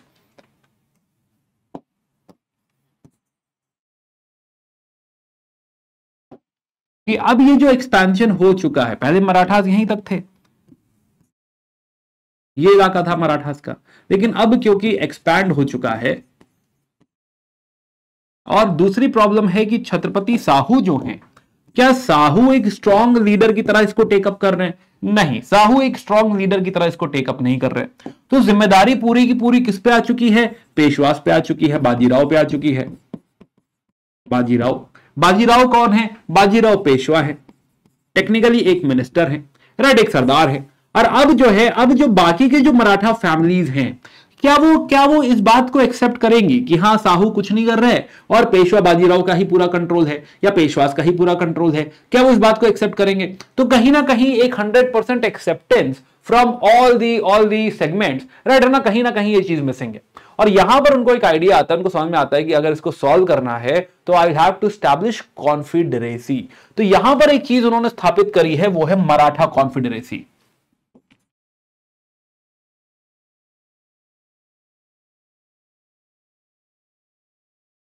Maratha confederacy for example उन्होंने कहा कि ठीक है, ये जो इलाका है, ये इलाका गायकवाड्स रूल करेंगे, तो गायकवाड़ फैमिली जो है वो इस इलाके को टेकअप कर लेगी। सिमिलरली इंदौर वाले इलाके पे होलकर्स होंगे, होलकर्स एट इंदौर या गायकवाड़ एट बड़ौदा, राइट, उनका हेडक्वार्टर होगा। सिमिलरली जो है सिंधियाज जो होंगे, सिंधियाज बैठेंगे ग्वालियर पे, सिंधियाज एट ग्वालियर। या ये जो नीचे का जो इलाका है, पुणे वाला जो इलाका है, ये पेशवास के पास रहेगा। सिमिलरली और भी एरियाज जो भी उनके कंट्रोल में थे, इन लोगों ने इसी तरह से बांट दिए। तो कहने ऐसा सब कुछ हमें रटना नहीं है, जस्ट अंडरस्टैंड कि डिफरेंट एरियाज में नाउ ये जो मराठा सरदार है, अब ये वहां पर कंट्रोल कर रहे हैं, उस इलाके का रूल कर रहे हैं, उस इलाके में रेवेन्यू भी कलेक्ट कर रहे हैं, उस इलाके में उनका हेडक्वार्टर भी है। तो बाकी के सारे मराठा सरदार भी खुश हो गए, बाकी के सारे मराठा सरदार भी सेटिस्फाई हो गए कि भाई हमको भी रिस्पेक्ट मिला है, हमको भी इज्जत मिला है। तो अब ये क्या हो गया कि कॉन्फेडरेसी हो गया है कि मराठा अपने आप में एक राज्य नहीं है, बल्कि कई राज्यों से मिलकर बना हुआ है, कई छोटे प्रांतों से, कई छोटे सूबे से मिलकर बना हुआ है। तो इसे क्या कहा जाएगा? This is Maratha confederacy. तो ये भी किसने शुरू किया? ये भी बाजीराव ने शुरू किया। He was bound to establish Maratha confederacy.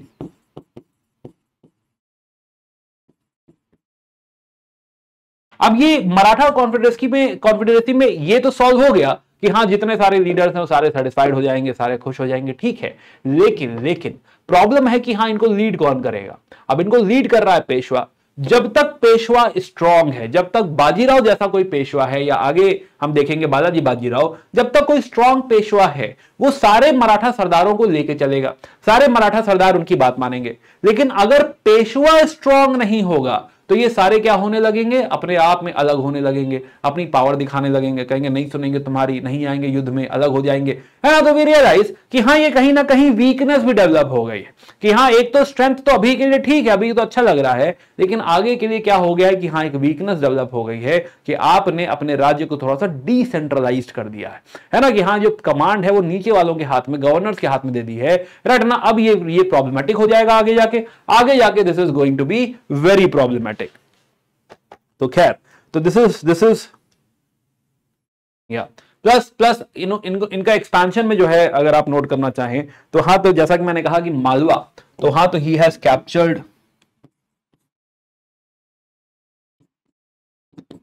Captured Malwa, कुछ एरिया ऑफ राजपुताना भी,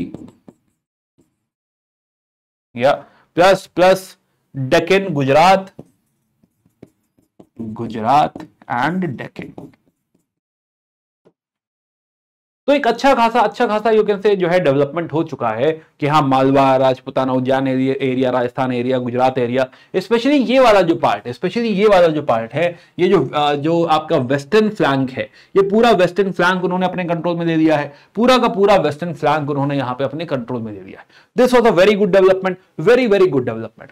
इनफैक्ट वापस अगर हम टाइमलाइन देखें तो यहाँ पे ऐसा फील हो रहा है कि हाँ जब मुगल्स डिक्लाइन कर रहे हैं, मोहम्मद शाह रंगीला सब कुछ बर्बाद कर रहा है, ऐसे में मराठास राइज कर रहे हैं। ऐसा लग रहा है कि हाँ जब मुगल्स खत्म हो जाएंगे तो मराठास टेक ओवर कर देंगे, ऐसी फीलिंग आ रही है हमें बाजीराव के टाइम में। Now this feeling will continue in Balaji Bajirao as well. तो अगले राजा हुए, अगले सॉरी नॉट राजा, पेशवा, अगले पेशवा हुए बालाजी बाजीराव, है ना, बाजीराव के बेटे हैं बालाजी बाजीराव। तो या तो बाजीराव और फिर उनके बेटे बालाजी बाजीराव। तो अगले पेशवा बनते हैं बालाजी बाजीराव 1740 से 1761। ना नॉर्मली हम कोई ईयर नहीं रखते हैं, but it is very easy to remember कि हाँ 20 से 40, 40 से 60, 60 है 61 रन। तो हाँ, तो 40 से 61 कौन है? बालाजी बाजीराव।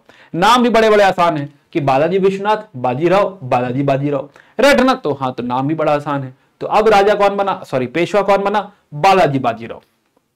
तो now we have next Peshwa which is Balaji Bajirao. तो बालाजी बाजीराव या तो बालाजी बाजीराव में ये जो मुहिम चालू हुई थी, दिस विल कंटिन्यू। अब ये मुहिम आगे कंटिन्यू होगी।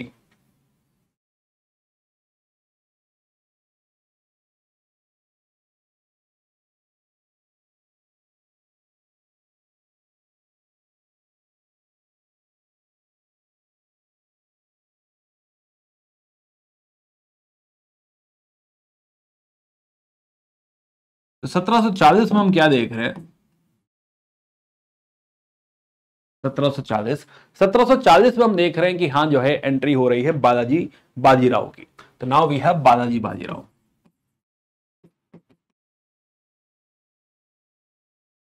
बालाजी बाजीराव, तो बालाजी बाजीराव ना बालाजी बाजीराव का जो एक टाइटल है या जो उनको निक नेम है इज नाना साहेब। उनको नाना साहेब भी बोलते हैं, इनको नाना साहेब भी बोलते हैं। तो नाना साहेब, तो बालाजी बाजीराव इज नाना साहेब। ये भी पेशवा है, ये भी पेशवा है। Now one thing which UPSC can ask about him is कि हाँ 1750 में इन्होंने एक संगोला एग्रीमेंट किया है।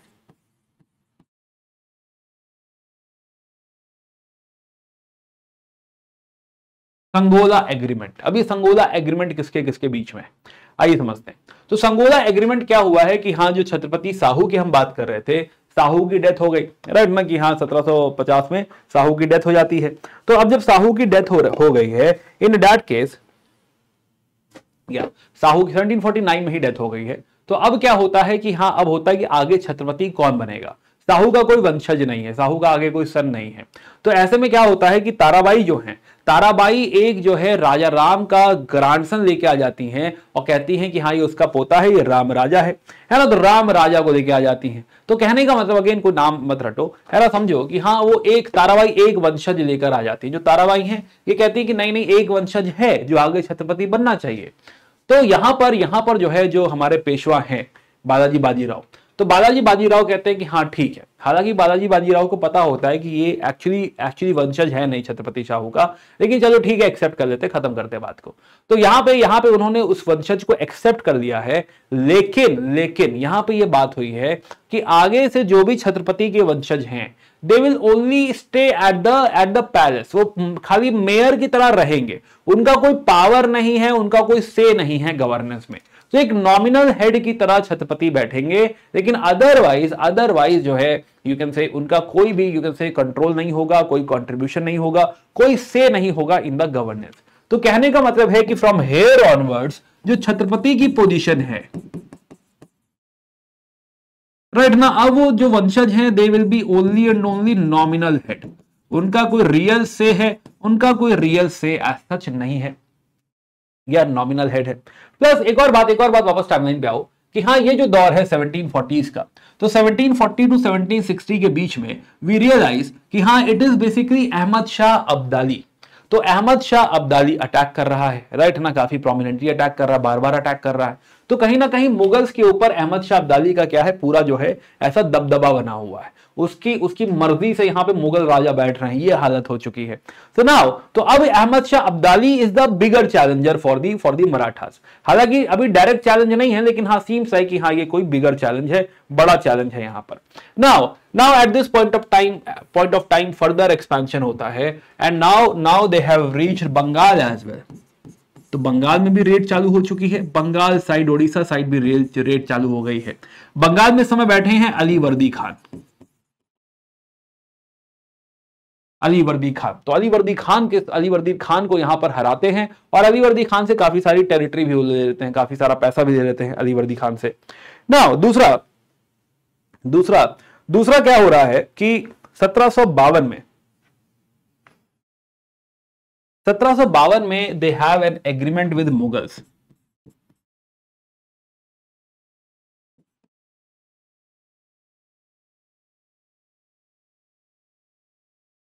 मुगल से एक करारनामा हो जाता है।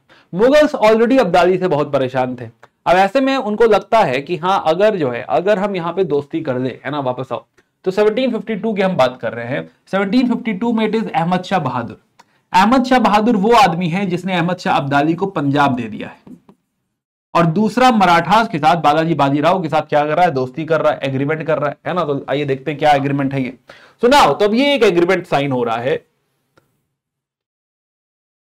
और इस एग्रीमेंट के तहत ये डिसाइड हो रहा है कि हाँ, मराठास सपोर्ट प्रोवाइड करेंगे, प्रोटेक्शन प्रोवाइड करेंगे। तो वन इंपॉर्टेंट थिंग इज कि Marathas will protect the Mughal की प्रोटेक्शन। ये बहुत पुराना एग्रीमेंट रहेगा और ये काम आएगा आगे जाके। तो हाँ, तो प्रोटेक्शन प्रोवाइड करेंगे जो है, किसको, मुगल्स को प्रोटेक्शन प्रोवाइड करेंगे, एक बात। दूसरा, बदले में हम चौथ ले लेंगे, chauth of the north west provinces. North west area जो है, नॉर्थ वेस्ट इलाके का जो चौथ है वो किसको मिल जाएगा, मराठास को मिल जाएगा। Plus not only Chauth but revenue of Agra and Ajmer. तो अजमेर और आगरा का रेवेन्यू भी किसको मिल जाएगा, मराठास को मिल जाएगा। तो कहने का मतलब कि ये मराठास का काफी एम्बिशियस प्लान था कि हाँ, अब मुगल्स हमारे कंट्रोल में रहेंगे, मुगल्स को हम प्रोटेक्शन प्रोवाइड करेंगे, और उसके बदले हमें ऊपर नॉर्थ वेस्ट एरिया में भी क्या मिल गया है, रेवेन्यू मिल गया है, आगरा का भी रेवेन्यू मिल गया है, और आमेर का भी रेवेन्यू मिल गया है ना। तो हाँ, तो ये जो है सही प्लान है, ये बिल्कुल सही प्लान है। तो यहां पे एग्रीमेंट कर लिया है उन्होंने मुगल्स के साथ। नाउ अब होता क्या है कि 1758 में जब अब्दाली बहुत भारी पड़ने लगता है, और अब्दाली जो है नजीबुद्दौला को बिठा देता है मीर बख्शी की तरह। तो नजीब बना हुआ था नजीबुद्दौला। नजीबुद्दौला कौन है, फिर से याद दिलाऊं मैं आपको, रोहिल्ला हम लोग बात कर रहे थे, रोहिलखंड। तो रोहिल्ला सरदार है। अब इसको क्या बना दिया था, मीर बख्शी बना दिया था, मीर बख्शी। और इसको बिठा दिया था कहां पे, इसको बिठा रखा था जो है ये मुगल्स के यहां बिठा रखा था। तो ये जो मीर बख्शी है नजीबुद्दौला, इसको मराठास ने कहा कि तुम कहां बैठे हो, किसने कहा तुमसे बैठने के लिए, निकलो यहां से। तो इसको निकाल दिया। तो he was expelled out, he was expelled. अब जब नजीबुद्दौला को एक्सपेल कर दिया, है ना, तो हाँ, तो अब जो है कहीं ना कहीं नजीबुद्दौला जाके मालिक को कंप्लेन करेगा, राइट, अहमद शाह अब्दाली को कंप्लेन करेगा। तो अब हो क्या रहा है, तो आइए समझते हैं। तो अब जो है, अब जो वर्चस्व है मराठास का, भी रियलाइज कि जो वर्चस्व किसी जमाने में यहां से शुरू हुआ था, वो बालाजी बाजीराव के टाइम में इस डायरेक्शन में हमने देखा कि हाँ, मालवा वाला जो इलाका है, राइट, है ना, राजपुताना, प्लस जो है, प्लस इस साइड में, है ना, जो है सेंट्रल इंडिया, ये बालाजी बाजीराव ने किया था। लेकिन अब जो है, सॉरी, ये बाजीराव ने किया था। लेकिन अब बालाजी बाजीराव हम देख रहे हैं कि कटक तक पहुंच चुके हैं, राइट ना। आगरा कंट्रोल में आ गया है, आगरा का रेवेन्यू मिल गया है, राइट ना। जयपुर इलाका, आमेर इलाके का जो है रेवेन्यू मिल गया है, राइट ना। Plus most importantly north side में अटक, तो दिस इज अटक। तो अटक से कटक तक ऐसा कुछ सपना था, तो अटक से कटक तक का सपना अब पूरा होता हुआ दिखाई दे रहा है। तो हाँ, तो ये पूरा जो है मराठास का वर्चस्व है, पूरा मराठास का वर्चस्व है। और मुगल्स जो है, मुगल्स इनके प्रोटेक्शन के अंदर आ रहे हैं, ये कुछ यहां पर सीन बन रहा है इस समय, eight this point of time. अब ऐसे में हम कह रहे हैं कि हाँ, यहां पे बैठे हुए हैं बालाजी बाजीराव। ये सब कुछ जो हो रहा है वो बालाजी बाजीराव के अंडर हो रहा है। दूसरी बात हम समझ रहे हैं कि हाँ, इस इलाके में इधर बैठा हुआ है अब्दाली, अहमद शाह अब्दाली। और अब्दाली ने एक एजेंट यहां पे बिठा रखा था दिल्ली के ऊपर, विच वॉज नजीबुद्दौला। नजीबुद्दौला को बना रखा था मीर बख्शी।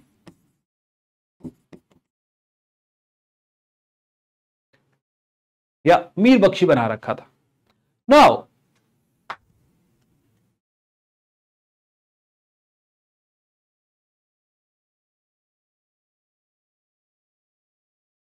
तो अभी जो एग्रीमेंट हुआ, राइट ना, बालाजी बाजीराव और मुगल्स का जो एग्रीमेंट हुआ, अब इसके तहत इन्होंने क्या किया कि इसको एक्सपेल कर दिया, राइट ना, दिस वाज एक्सपेल्ड।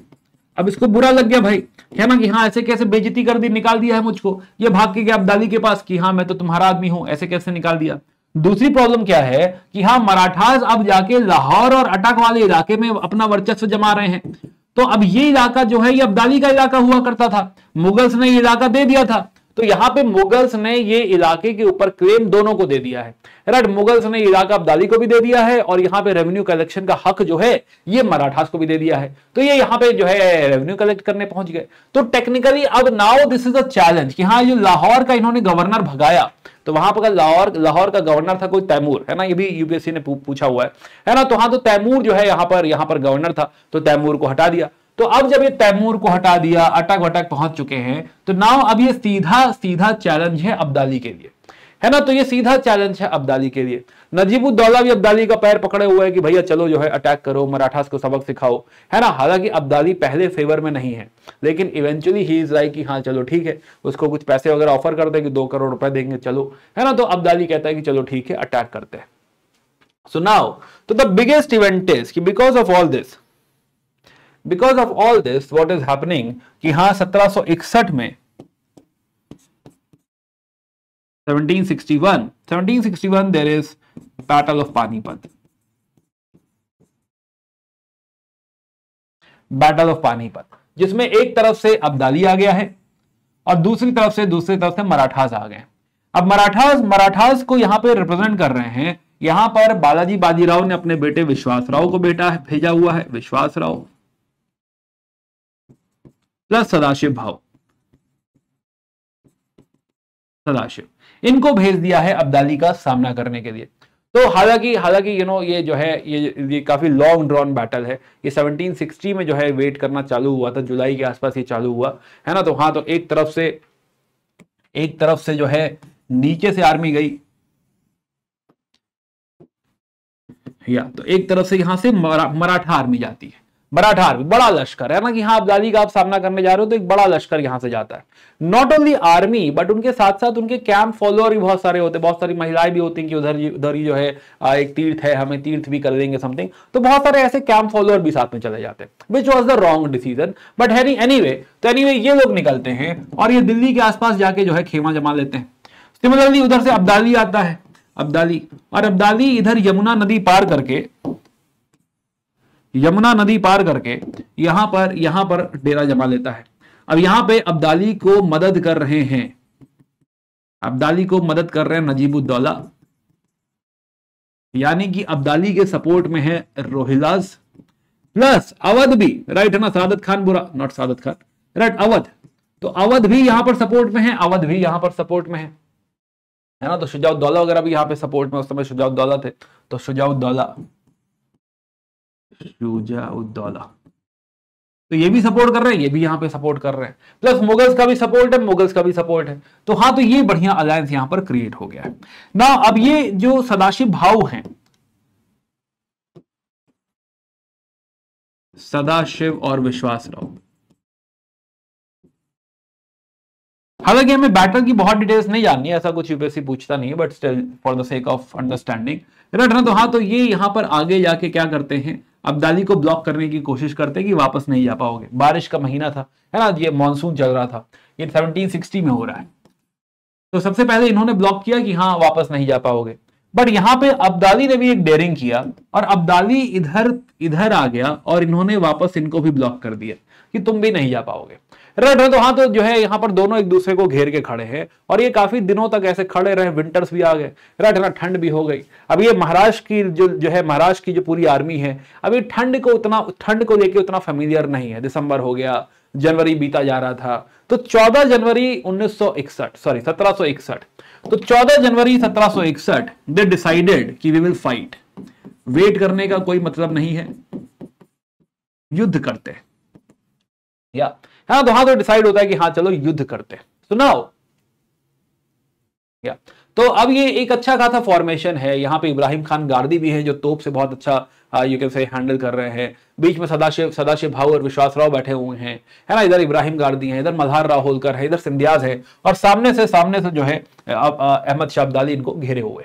एंड ये युद्ध चालू होता है और 1 बजे तक युद्ध बहुत अच्छा चल रहा था। कहीं ना कहीं वी वर डोमिनेटिंग, राइट है ना। तो ये पूरा फ्लैंक जो है हम लोगों ने अच्छा खासा कवर कर लिया था और 12-1 बजे के आसपास इधर से मल्हार राव होलकर और सिंधियास को अटैक करना था, but somewhere they were not happy with Ibrahim Gardi and that is the reason कि हाँ ये छोड़ के ही चले गए। तो ये जो धोखा हुआ यहां पर, अब इसकी वजह से ये दोनों फ्लैंक जो हैं अब्दाली के ये फ्री हो गए, इन्होंने घूम के अटैक कर दिया और फिर जो है पूरी की पूरी सेना जो मराठास की थी, पूरी की पूरी सेना यहां पे उन्होंने मारा गया, लोगों को मारा। यहां पे चांदनी रात थी तो रात को भी लोग ढूंढ ढूंढ के जंगल में ढूंढते रहे और मारते रहे, तो पूरी की पूरी सेना यहां पे क्या हो गई, सर्वनाश हो गई। Now this was a shock, right. Vishwasrao पहली बार तो बेटे हैं, तो एक तो बेटे की डेथ हो गई, दूसरा मराठास का अच्छी खासी आर्मी जो है इसमें इन्वेस्ट हो गई थी, तो पूरी आर्मी ही ऑलमोस्ट आप कह सकते हैं कि हाँ एक बहुत बड़ा झटका लगा, नॉट पूरी आर्मी बट स्टिल एक बहुत बड़ा झटका लगा।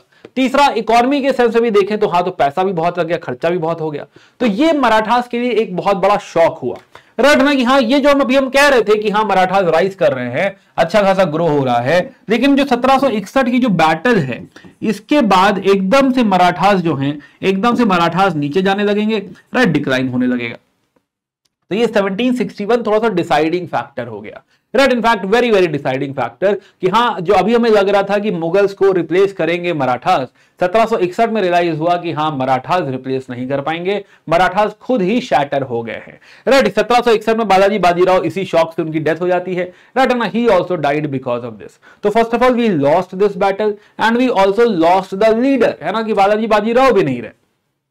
Now after this there is Madhavrao, है ना, तो माधवराव आएंगे, 11 साल जो है माधवराव है इसके बाद। तो Madhavrao will continue for some time. Madhavrao तो 1761 बैटल ऑफ पानीपत के बाद 1772 तक Madhavrao will take over and he will defeat Mysore. In fact north में भी जो है कुछ इन्वेजन होंगे, विच शोज कि शायद मराठास वापसी करेंगे। इसी दौर को कहा गया है मराठा रिसरेक्शन। कैसा लगा कि मराठा वापस आ जाएंगे, वापसी हो जाएगी मराठास की, बट यहां पर 1772 में ड्यू टू टीबी ट्यूबरकुलोसिस उनकी डेथ हो जाती है और ये लीडर भी चले गए, राइट ना, वो भी चले गए। अब इसके बाद कोई उम्मीद नहीं है, तो इसके बाद डिक्लाइन ही होना है। अब इसके आगे कहानी हम देखेंगे जहां पे हम मराठा वॉर की बात करेंगे, राइट ना, बट इसके बाद जो है डिक्लाइन तय है। तो हाँ, तो मराठास क्या रिप्लेस कर पाएंगे? नहीं, मराठास भी रिप्लेस जो है एज सच नहीं कर पाएंगे, राइट। तो हाँ, तो व्हाट वी हैव रियलाइज्ड, है ना, this was the first part of the story, जिसमें हमने देखा कि हाँ एक तो जो है मुगल्स डिक्लाइन कर रहे हैं, दूसरा हमने देखा कि हाँ मराठास ने एक उम्मीद जगाई थी हमारे अंदर, लेकिन वो भी कहीं ना कहीं शैटर हो गया after battle of Panipat. Battle of Panipat. और अब ये कह सकते हैं कि आप खुला इन्विटेशन है ना, तो हाँ, तो कहीं ना कहीं ये जो है क्रिएट हुआ है, this is case of fragmented polity. Fragmented polity, या जब हमने मैप देखा था पीछे, एक बार वापस उस मैप पे चलते हैं, तो दिस इज मोर लाइक कि हाँ this is the case of fragmented polity, या ये जो हमने देखा। तो 1760 के आसपास जो भारत है वो इस तरीके से टूटा हुआ दिख रहा है और मराठास की स्ट्रेंथ भी नहीं है। ये दिख तो रहा है बड़ा सा राज्य, लेकिन हाँ ये 1761 के बाद ये बहुत स्ट्रांग भी नहीं है। और ये मैप कहीं ना कहीं इनवाइट कर रहा है अंग्रेजों को कि हाँ इस चीज का फायदा उठा लो, और ये इस चीज का यहाँ पे फायदा उठाएंगे अंग्रेज, ब्रिटिशर्स, और यहां से धीरे धीरे हमारे ऊपर राज्य करना चालू करेंगे। तो हमारी अगली कहानी है कि किस तरीके से ब्रिटिशर्स इसी चीज का फायदा उठाते हैं और यहां से राइज होता है ईस्ट इंडिया कंपनी का, rise of British East India company. या तो बात करेंगे अगले चैप्टर में rise of east India company का, ब्रिटिश एक्सपेंशन का। अभी के लिए हम कहानी को यहीं पे रोकते हैं, बाकी प्लीज रिवाइज करिए एक बार, है ना, एक बार पढ़िए, और इसको बहुत ज्यादा फैक्ट्स में घुसने की कोशिश मत करिए अभी पहली स्टेज में। जब आप दूसरी तीसरी बार रीड करेंगे तब maybe you can refer to more facts, अभी पहले कहानी समझने की कोशिश करी, कहानी पे कमांड लाइए कि एग्जैक्टली हो क्या रहा है। उसके बाद तो नाम जुड़ते जा सकते हैं ना कि हाँ चलो एक और लड़ाई हुई थी, इसको एक और ट्रीटी कहते हैं, ठीक है वो तो बाद में जोड़ा जा सकता है, लेकिन पहले पहले क्रक्स को पकड़ने की कोशिश करिए। तो इसी थॉट के साथ मिलते हैं in the next session. Do let me know in the comment section कि हाँ समझ में आया, नहीं समझ में आया, कोई और बात आप बताना चाहते हैं तो आई विल रीड दैट, है ना। See you again, bye bye, take care and good day.